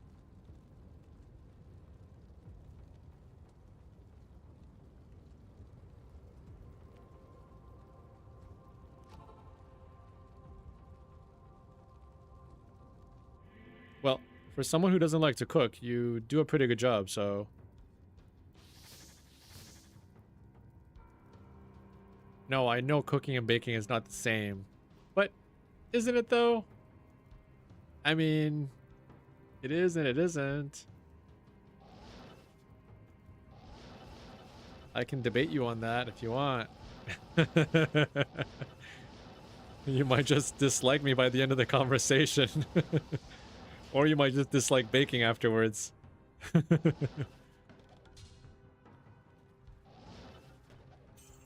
I define cooking as the act of heating up food for the sake of putting it in your mouth. So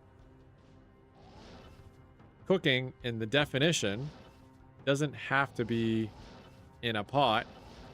Cooking can be in an oven.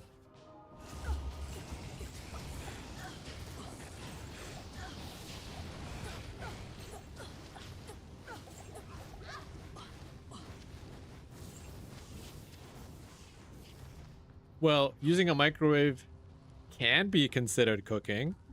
Just a very lazy way of cooking. You know what's not cooking is ordering food. Someone cooks it for you and someone brings it to you. If you put uncooked food in the microwave because it's raw, and then it's not raw anymore because it's been heated, and now you can put it in your mouth, I think that's still cooking. You're just using a different tool. It's like you're basically saying that putting something in a crock pot or in a air fryer is not cooking because you don't use it on a stove.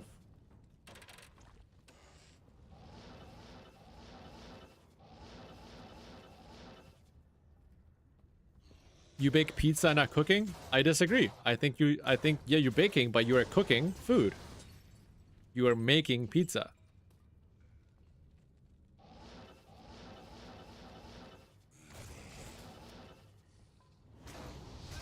Putting a maruchan? What is a maruchan?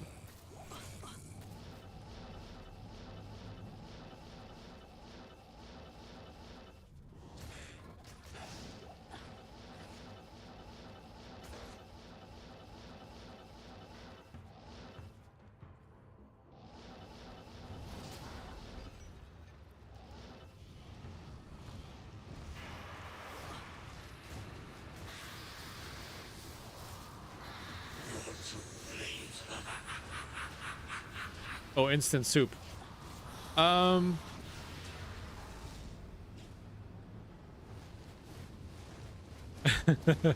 If I put it in the microwave, yeah, I do cook it. You can put pizza in the microwave. At least to defrost it anyways. So Maruchan, okay, so like instant soup. Making instant rice cooking is more like an art, or instant rice cooking. Okay, the point is, I mean, in my definition of cooking, using any sort of heat source to heat up that which is inedible and making it edible is cooking.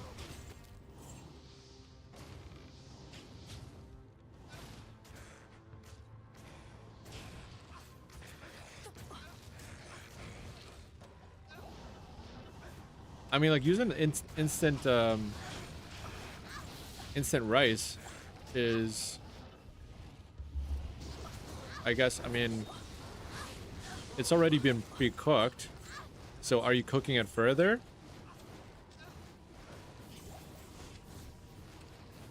Because technically you could eat it as it is, right? Or can you not? Or is it just pre-cooked halfway through to a certain point?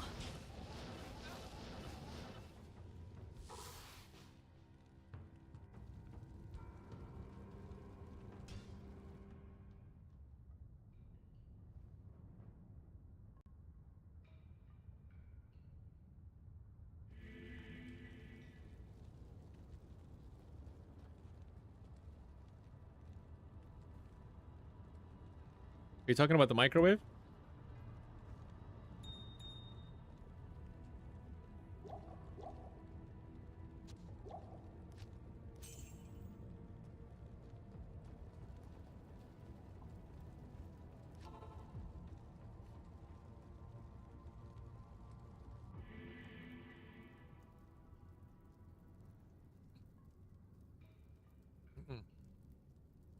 Yeah, I don't know either because I don't really, I never make instant rice.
Do you cook your pizza pockets?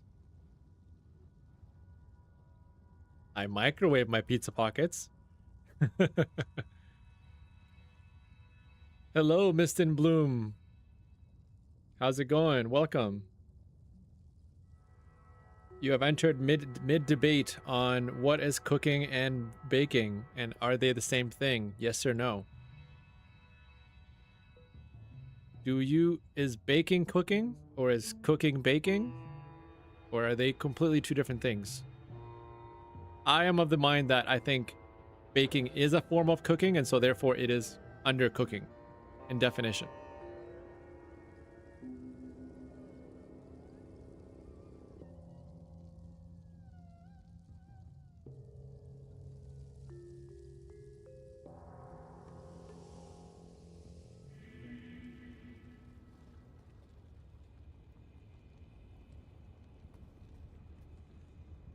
Listen, we're not debating on the quality of the outcome. I'm not saying that putting something in the microwave versus putting something in the oven. Oh, I'm playing right now. We're playing Sorceress, and I'm MFing Nightmare Mephisto. So so far my gear is Spirit, Lore, an MF Amulet, which I have a +2 to fire magic amulet to switch.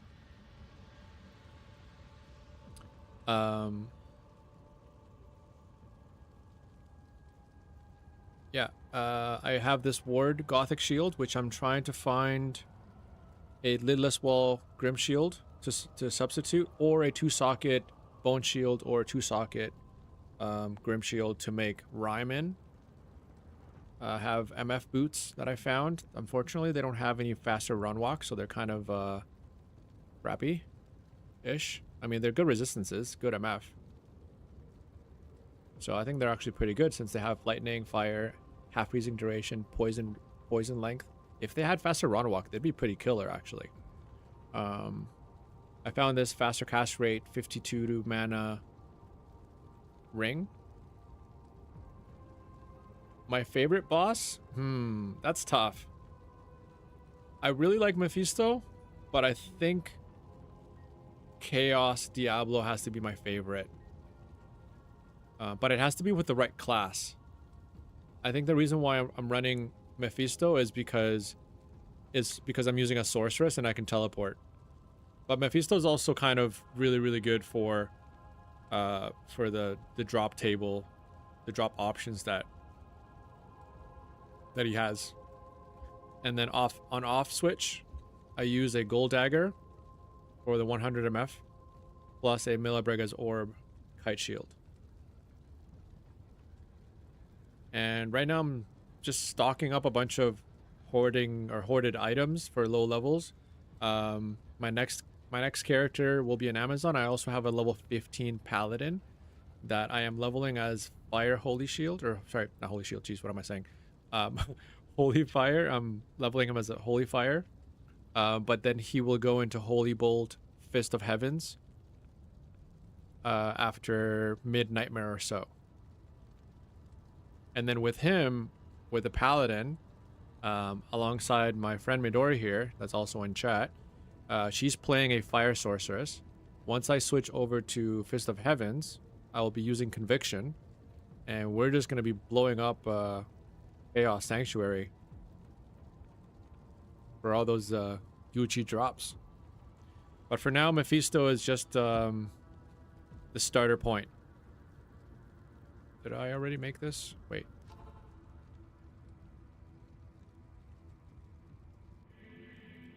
Okay, good. This is the new game.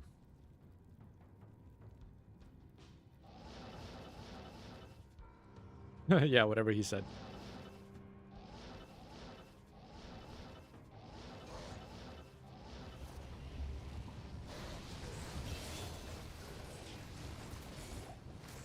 Ah, that opening question.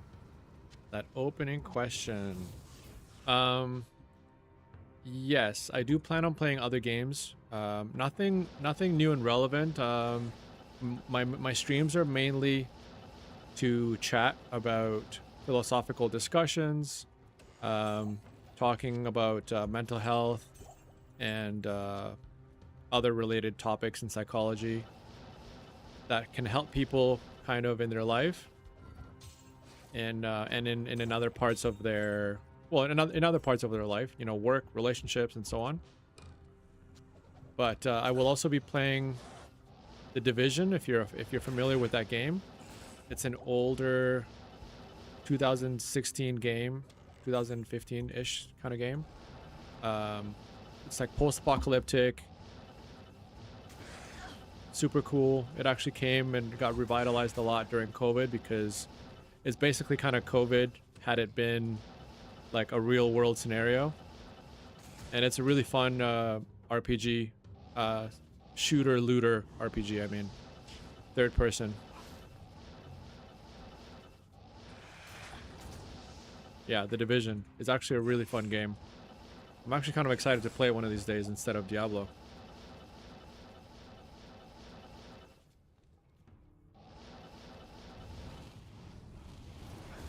Am I good at shooters? I used to be.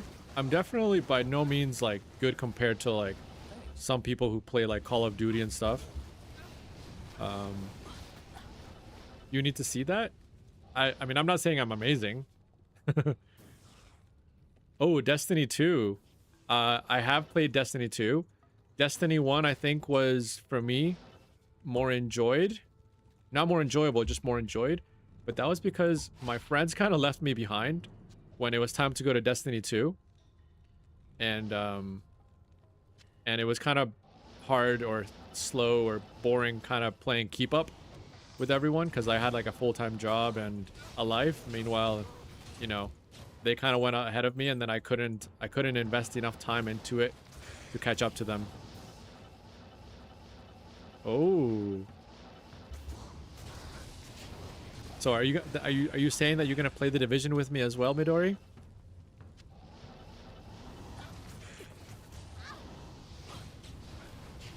No, I don't play Overwatch.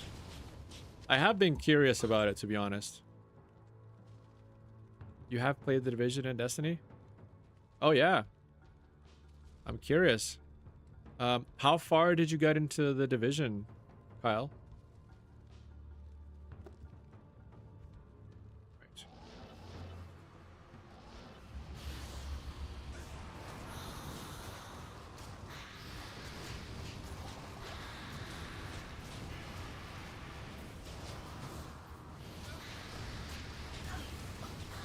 No, don't kill my merc.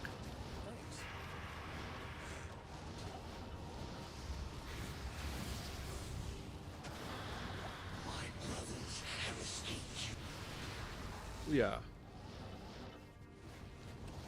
You will not escape me. Unique serpent skin armor. That's what I need.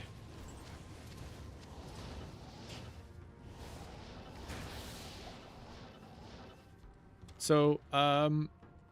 Mistenbloom, I have a question for you. Now, only because I've been encountered with these similar questions before, are you going to try and sell me on graphics and overlays and stuff like that? Or are you actually here to enjoy the stream?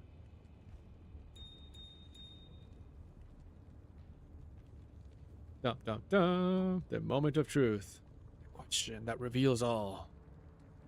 Are you trying to sell me on something?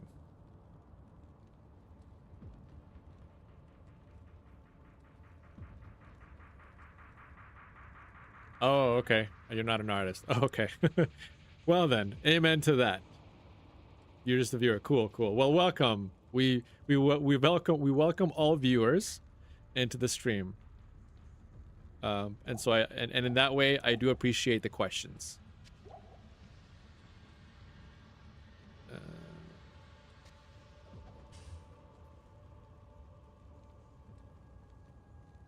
Level 12, Hydra. Mistenbloom, do you play Diablo?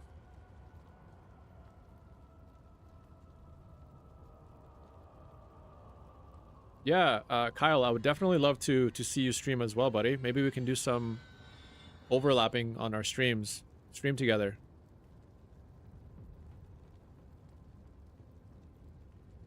Yeah, the first Destiny I played for a long time as well.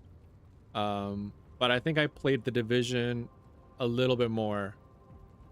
I actually recently revisited Destiny, the first one I'm talking about, and it was a little foreign because it has been such a long time since I played. Greetings.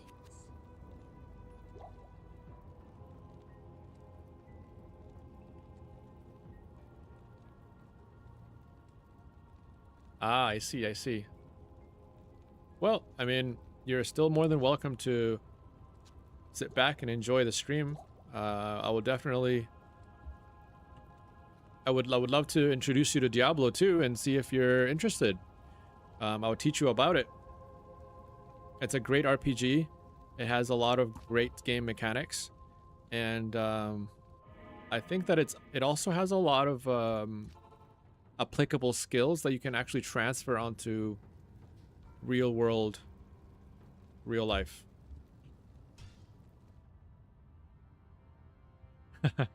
Yeah, I got Midori into it. Maybe I can get you into it too. Dum dum dum.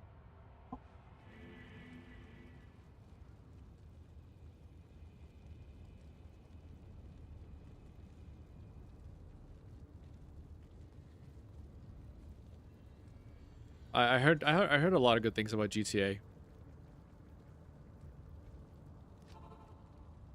I think that when GTA came out, I just did not want to get addicted to another game at the time, and so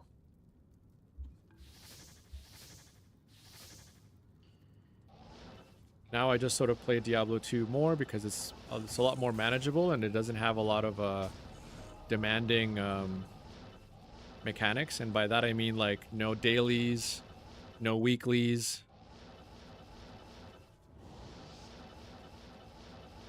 So what are some skills?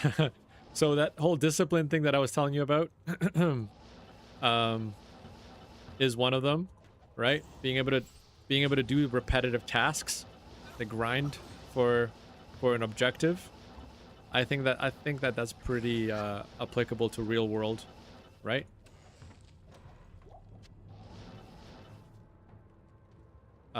The other thing, Kyle, is that Diablo 2 actually has an economy that you can actually use to practice trading, negotiations. There's a lot of people that get rich off Diablo actually by selling some of their items in the real world, in like real life. So it does have like a business element. When Diablo 3 first came out, it had a live auction house, and some people really capitalized on it, and made like thousands of dollars by just kind of like grinding and selling some of their finds.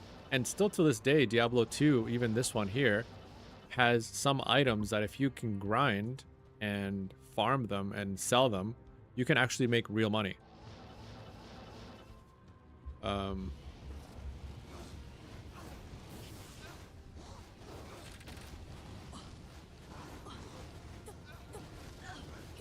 I don't really know if I'm gonna necessarily play GTA 6. Like I said, it's a very, very consuming game, and I'm trying to like balance building my business and also working and providing for a family. Oh, this is kind of nice. Low level stuff.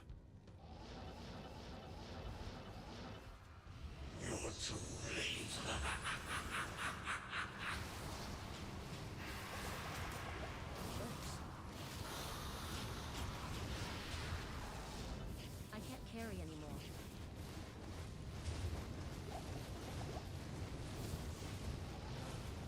You're gonna get me into GTA 6? Is that what you're saying, Midori?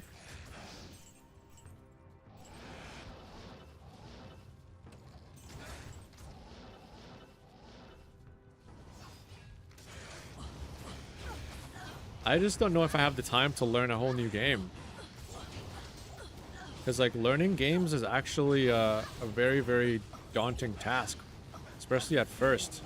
The amount of time you need to invest into it. It's not hard. No, I'm not saying it's hard. I'm saying it's daunting. It's very it's time expensive. Because like especially the new game, like the games these days are very, just the tutorial itself is like 10 hours long sometimes. Everything is time expensive. Well, that's exactly it. And I'm time poor.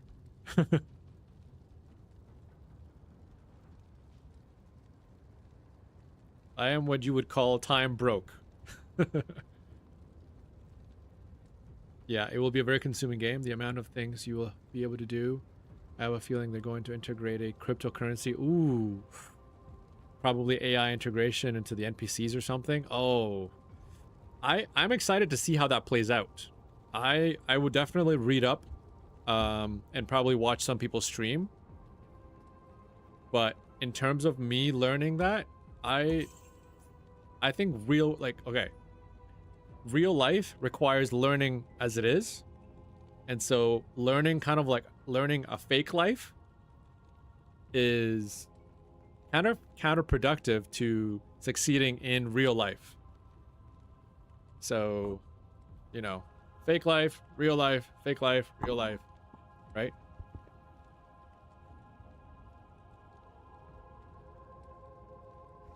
But I think you're absolutely right, Kyle. 194, oh, this one's better.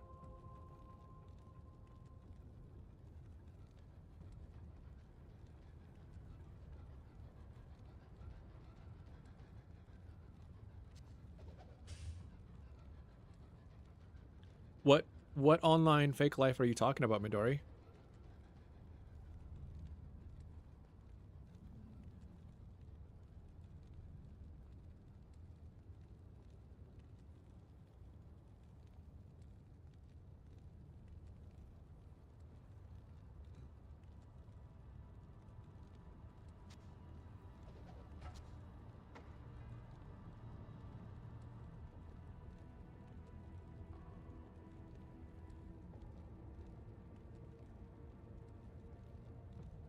Yeah.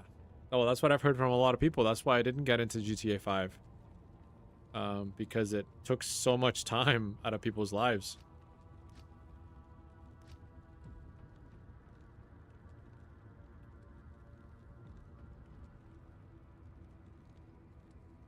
Why am I keeping this?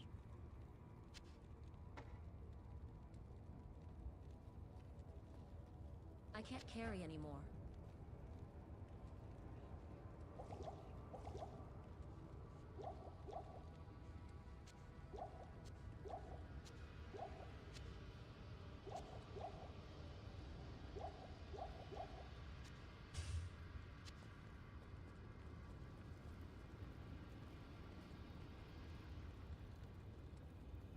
What do you need? Oh, interesting. As in, I'm the person who like having a second personality.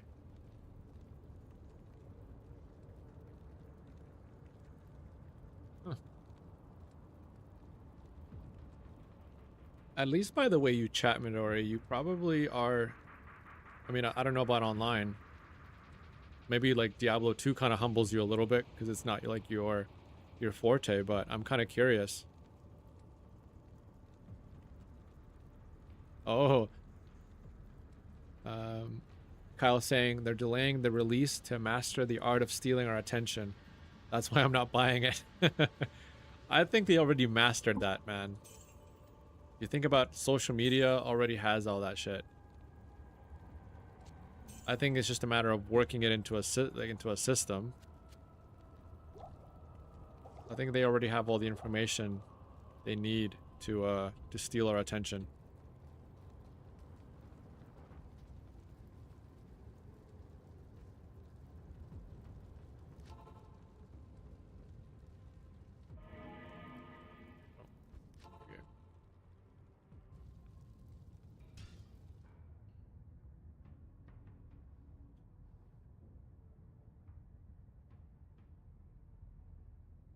Fair enough.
I think if anything, it's probably something closer along the lines of like how to integrate it into with an AI.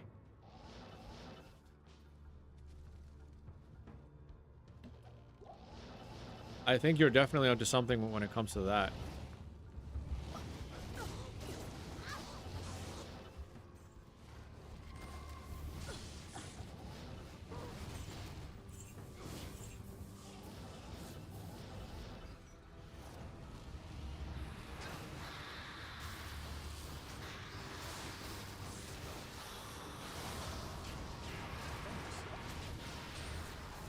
Sure.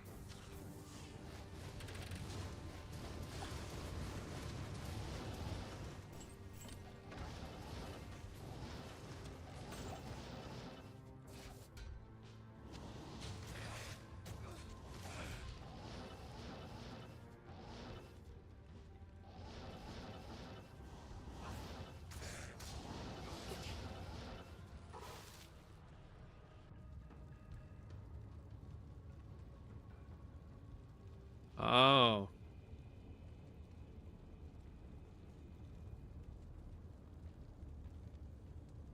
Yeah, I can see that happening for sure.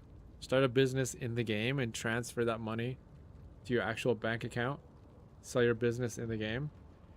See, like that kind of stuff is actually kind of intriguing, right? Because I don't think that the in-game business will ever make you enough money to like support yourself, but I think it's possible. I don't know. I think that they're always going to water it down.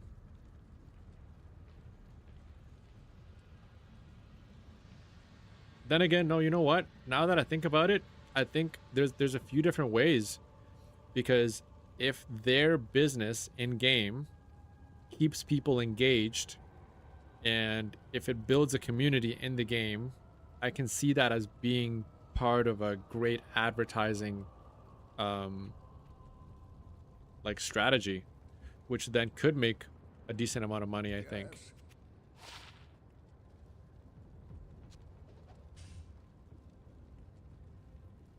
Oh, this would be nice if it had 2 assassin skills. Yeah, but what if it could? You know what? If it could, I think it would probably solve um like some of the unemployment for a lot of people.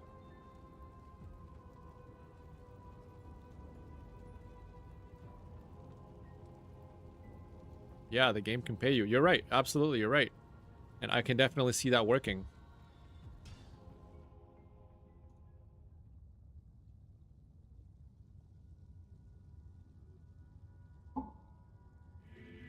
Man, that's a scary thought though, still. Because I remember, like I said, I don't know if you caught that when I was explaining it to the Mist and Bloom. When Diablo 3 first came out, it had an online auction house. And people would pay either gold or real money for a lot of the items, right? And it had its own economy and everything like that. And some people would actually pay real money. I think you could buy gold with real money, and then you then bought the items for gold. I think that's what it was. I'm not entirely sure. Or there was actually an actual amount that you could, because you could link your bank account to the game and buy items with money, or have the game deposit money into your bank account.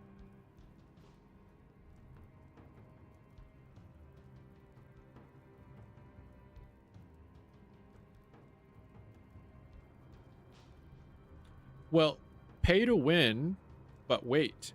Pay to win, yes, definitely. But that's a huge market though, because there's always people who are going to be willing to pay for convenience because they don't have the time to, let's say, play or to do certain things, to achieve certain goals or whatever. And so they will shortcut it by swiping their credit card, because there's a lot of people out there with money that already have money that don't even need to have certain things in the game to make money. They just have money outside the game to spend in the game.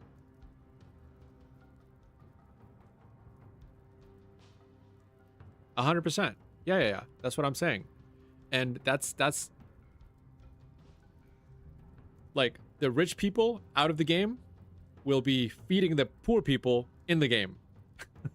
Right? It's like all those kids with like the mom and dad's credit card, right, will be buying the expensive cars, the expensive guns, the expensive this, the expensive that from the people who have no jobs but who are online grinding in the game. And so it's not necessarily pay to win, but it's like pay to enjoy.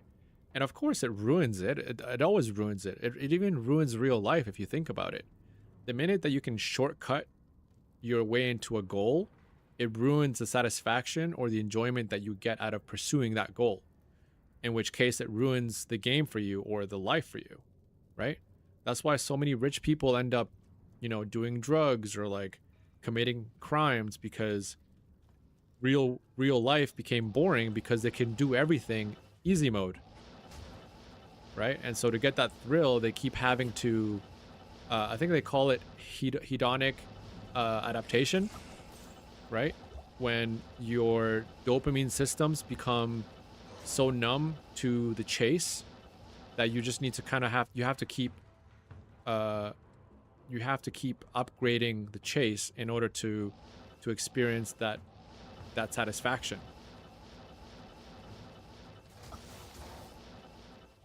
But yeah, when it comes to the game, real life, and they can definitely intertwine both.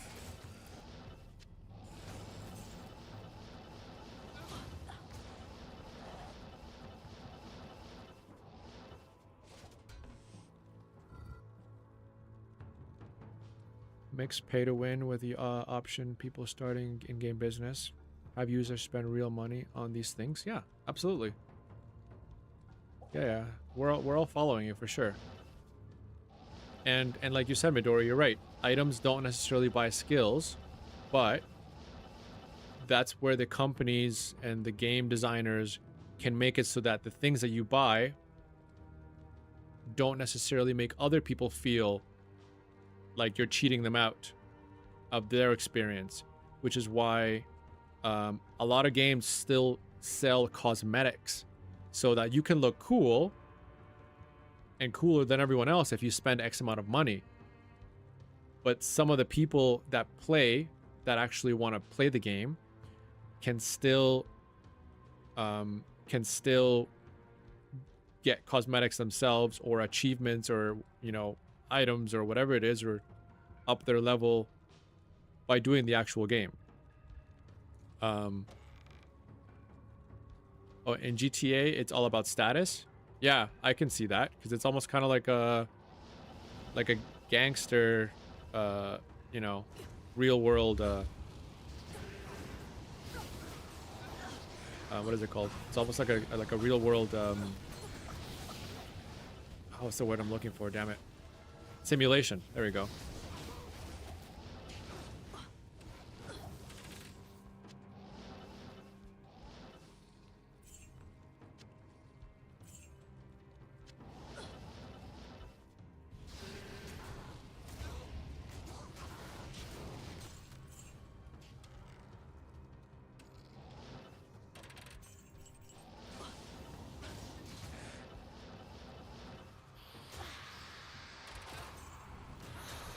Oh no. Oh, he just slapped the shit out of my merc.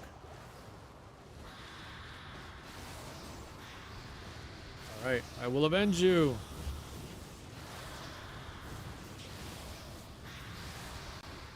Ouch. Oh! I just got owned, guys. Oh my goodness.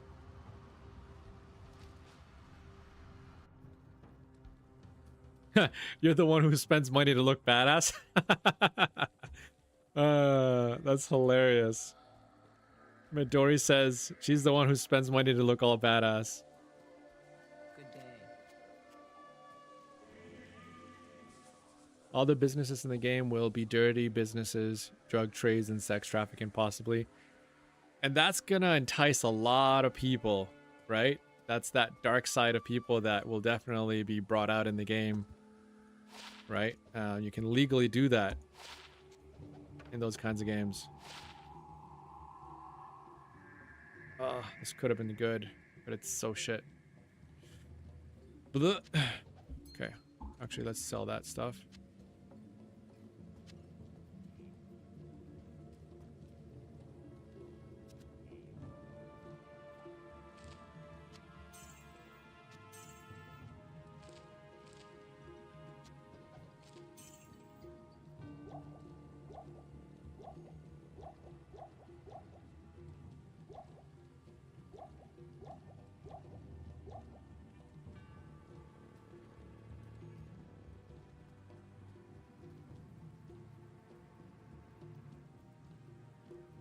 Oh, wow. Ask.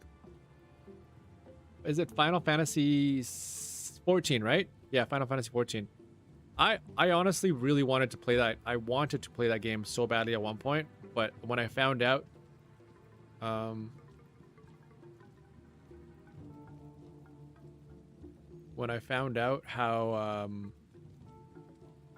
deep it got people, I was like, ooh, because I got really into World of Warcraft at one point, and I was like, this is another World of Warcraft.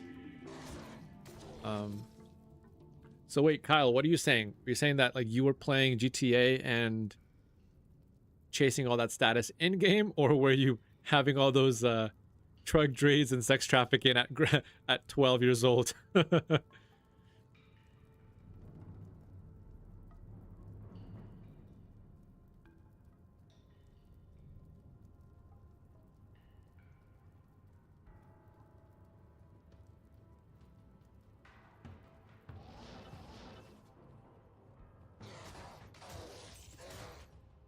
See where that is, so that way we don't go the wrong way. Okay, there we go.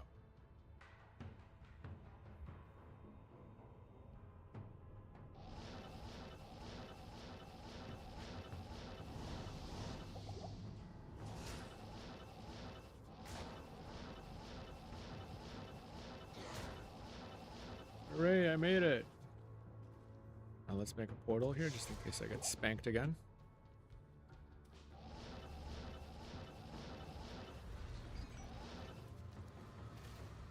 Round 2. Fight.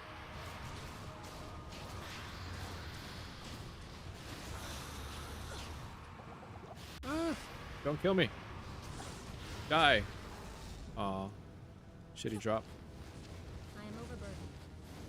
Essentially, the game itself is about crime. Oh yeah, I'm aware that GTA is about crime, for sure.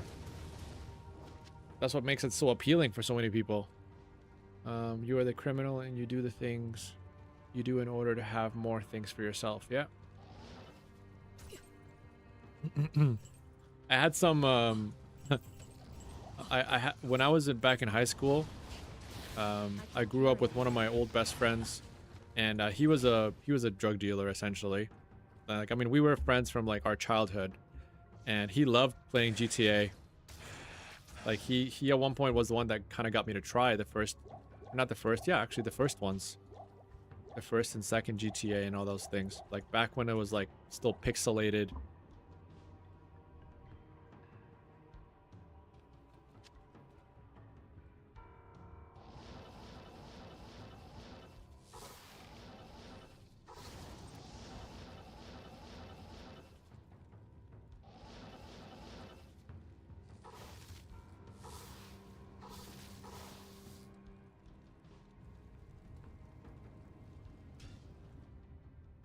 Oh yeah. I know, I'm that old. What can I say? Oh. Sorry guys, phone call.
All right. Can you guys hear me?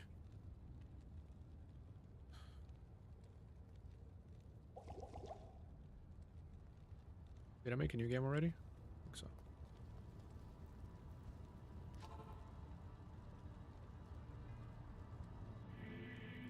Yes, new game.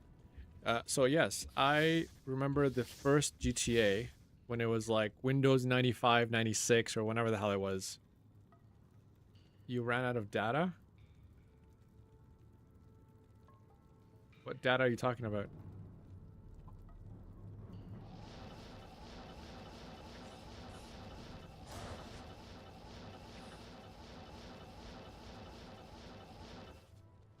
Oh, phone internet. Yeah.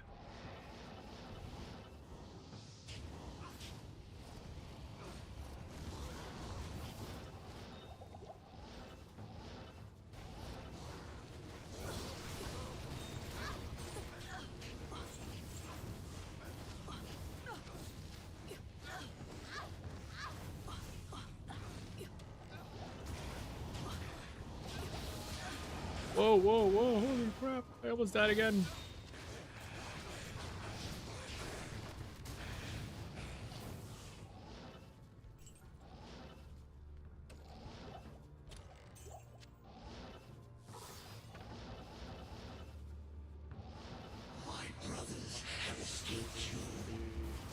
Alright.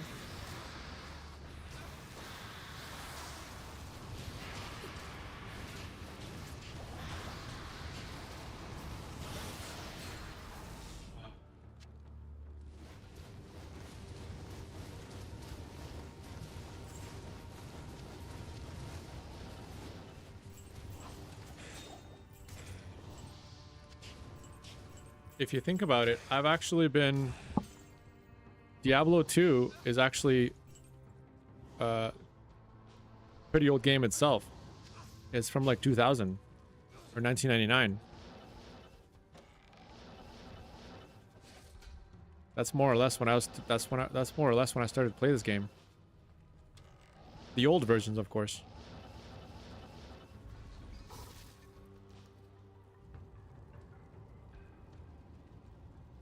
But yeah, Kyle, back to you. Essentially, the whole reason for GTA being so popular is because it is like a criminal. It's a criminal sort of act game, and I think it lets people live out a lot of their dark fantasies. Mafia, that's it, yeah. And to be honest, it's super fun and entertaining because it allows you to live that shadow version of yourself. Right? And it's just a game.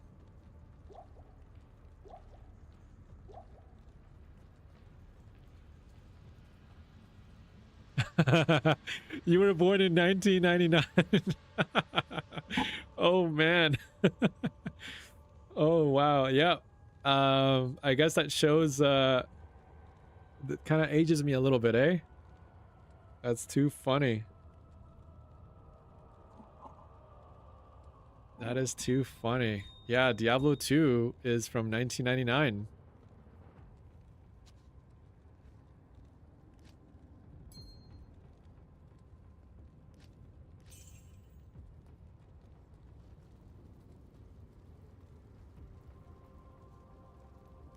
I am the oldest here. That's right. Holy moly. Oh, whoops. Guys, stop trying to embarrass me, okay? Age is just a number.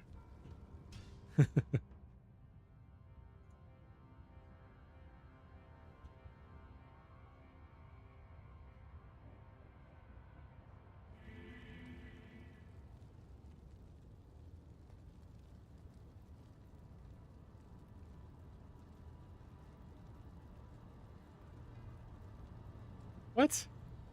No? I'm 39, okay? I'm 39.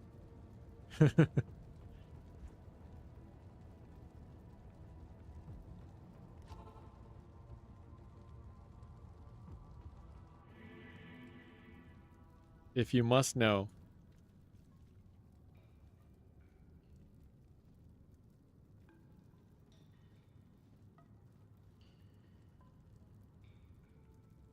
Wait. You know the people that got arrested for saying what?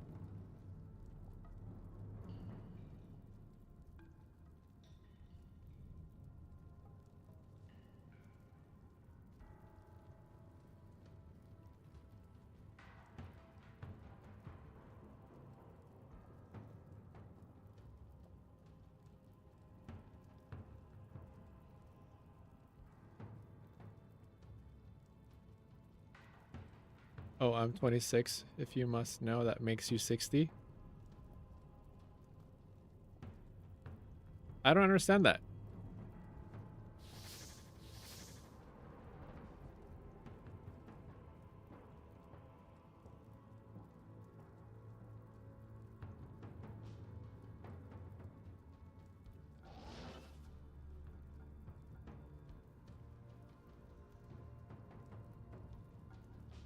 Oh, I see.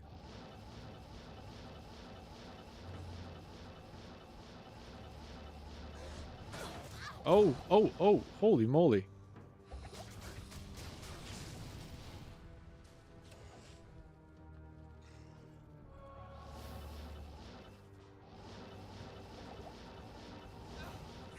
Oh, wow. Okay. I am not getting my body back from that one. New game. Let's save and exit.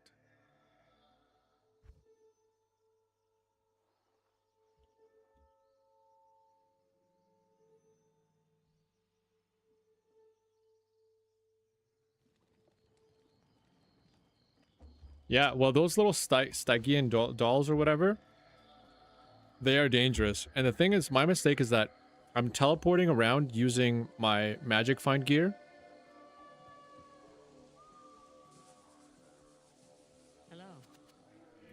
Hello. And that I'm a lot more squishy with my magic find gear. Because the shield has like no resistances or block rate or anything, right? See these two things? This has a lot more defense and resistances. And this gives me a lot more speed and faster recovery. So that was my bad.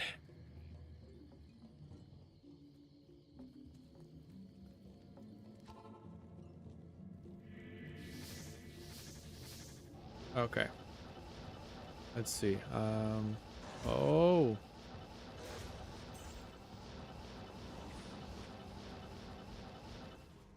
Revenge.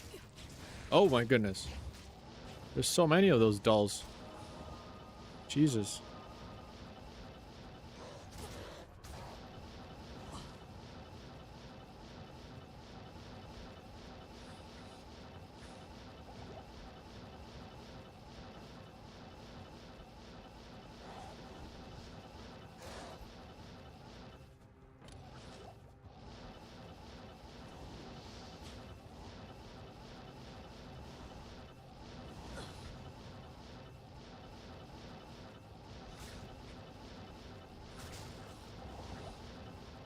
There we go. Man, I really hope I get something good from this run. Dum.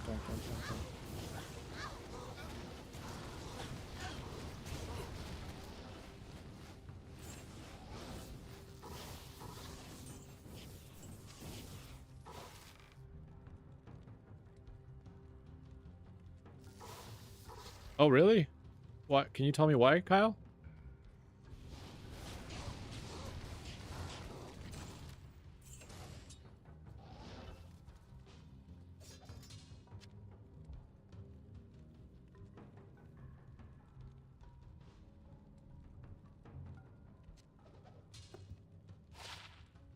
Yes, it's called being mature and not making fun of someone for their age, Midori.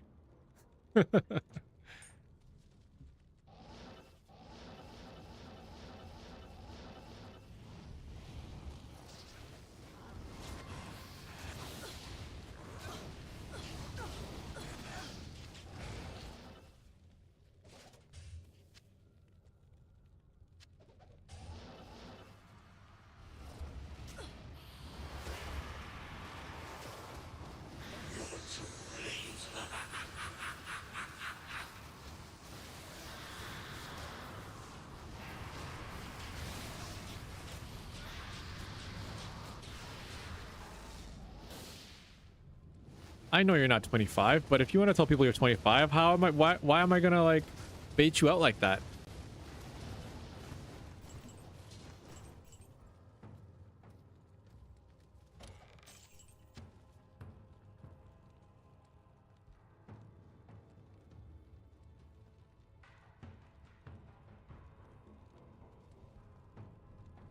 Ah, interesting. Huh.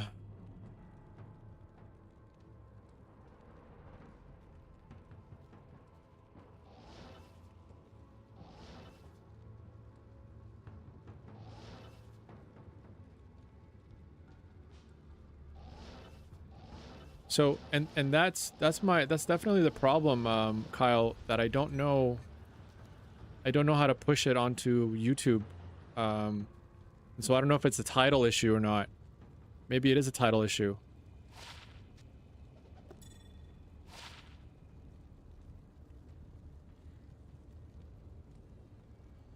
Ah. Yeah, so it could be two very contradicting audiences. And there hasn't really been someone that does that. Interesting.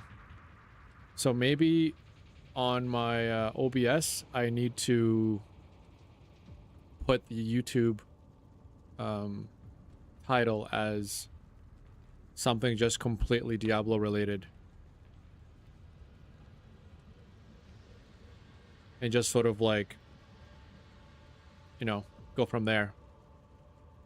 Do you think that could help?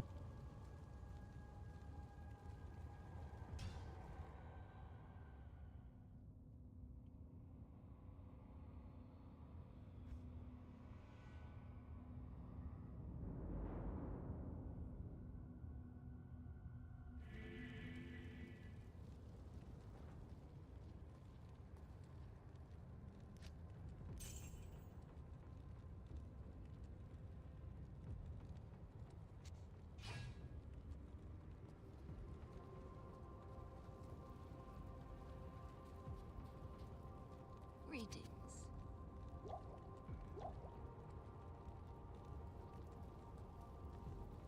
And to be honest, also, now that you're saying that, it's making me think something else. Because someone, I think I sent you the video on this, actually. Or maybe this was on another video. But the fact that you're also watching it, and I'm not, don't get me wrong, I by no means want you to leave the chat for this, but it's just something for me to keep in mind as well. Is that because you, like you said, the algorithm is so strong. If you're watching it and it's picking up like the things that you normally watch and it's completely contradictory, like it's probably getting confused like the F out of it. You know what I mean?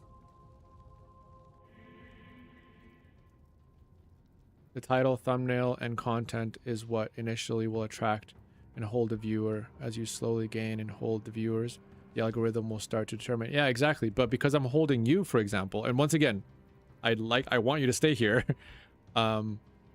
Because like you bring in the philosophical conversations that I want. I just don't know exactly how to bridge that gap between, you know, having people like you come on that are also going to be potentially jumping on to like watch Diablo. So the thing is, like, I might be turning off a lot of viewers if they come on to have these conversations, but they're seeing me play Diablo. And if it just so happens to be that I'm talking about Diablo, when they come in, they're probably going to be like, what the hell? You know what I mean? And it's probably going to like throw off the algorithm even more if they just come in and leave right away.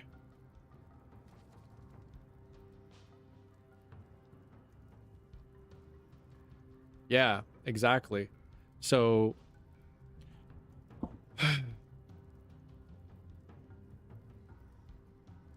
it's a bit of a conflicting scenario. Okay, this will probably be my last run, guys. I'll probably need to get off soon because I need to get ready to pick up my son. Ugh.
Yeah, you just gave me a lot to think about, Kyle. I appreciate that. Thank you.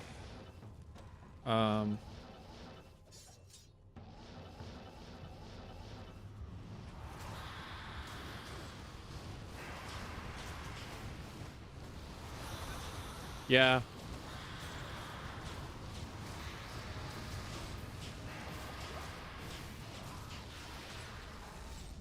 Let's...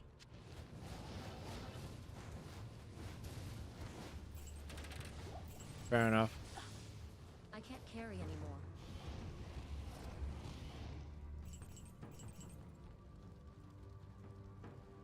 Yeah, I usually do. I do use Gemini to help me with thumbnails. I also have ChatGPT as well. Already sort of what's it called?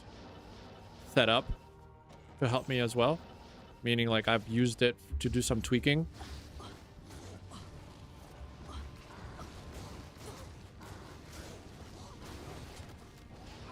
I need a key.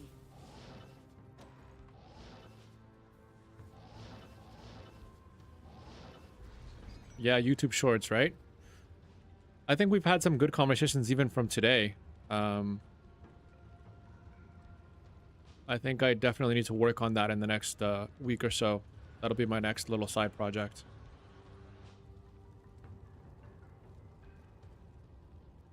Stay a while and listen. Cross burns. Huh. Not bad. If it had 20 faster attack speed. Not a bunch. Alrighty.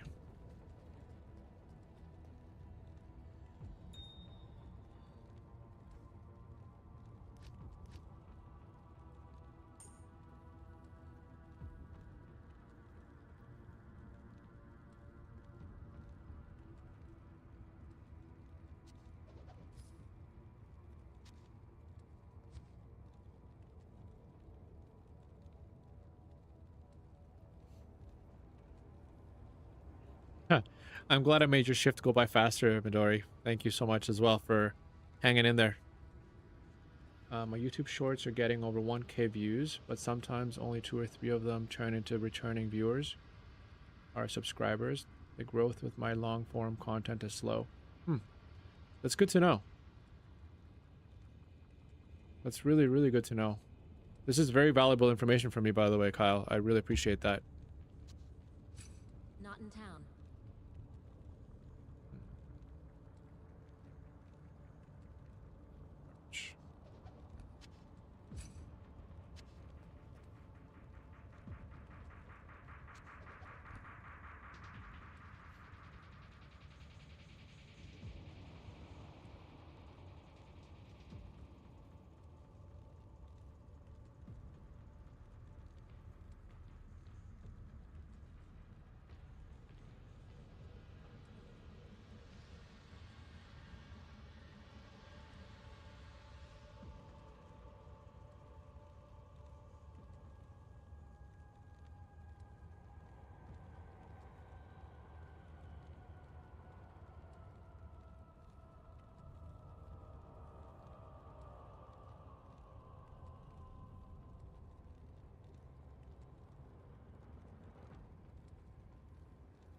Yeah. I'm going to take that chat conversation, Kyle, and look into it a little bit better after. I'm going to finish up here, log out.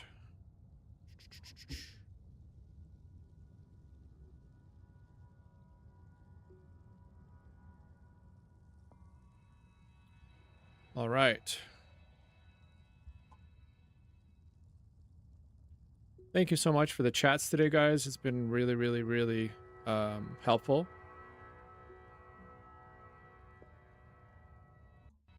I really appreciate your presence and all the things that you guys opened up about.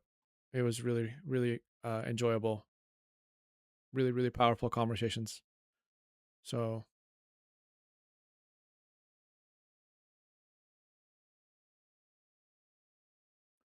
yes, the short form content. I like to call it attention farming. Doom scroll is what's holding people. Yeah, fair enough. Mm-hmm.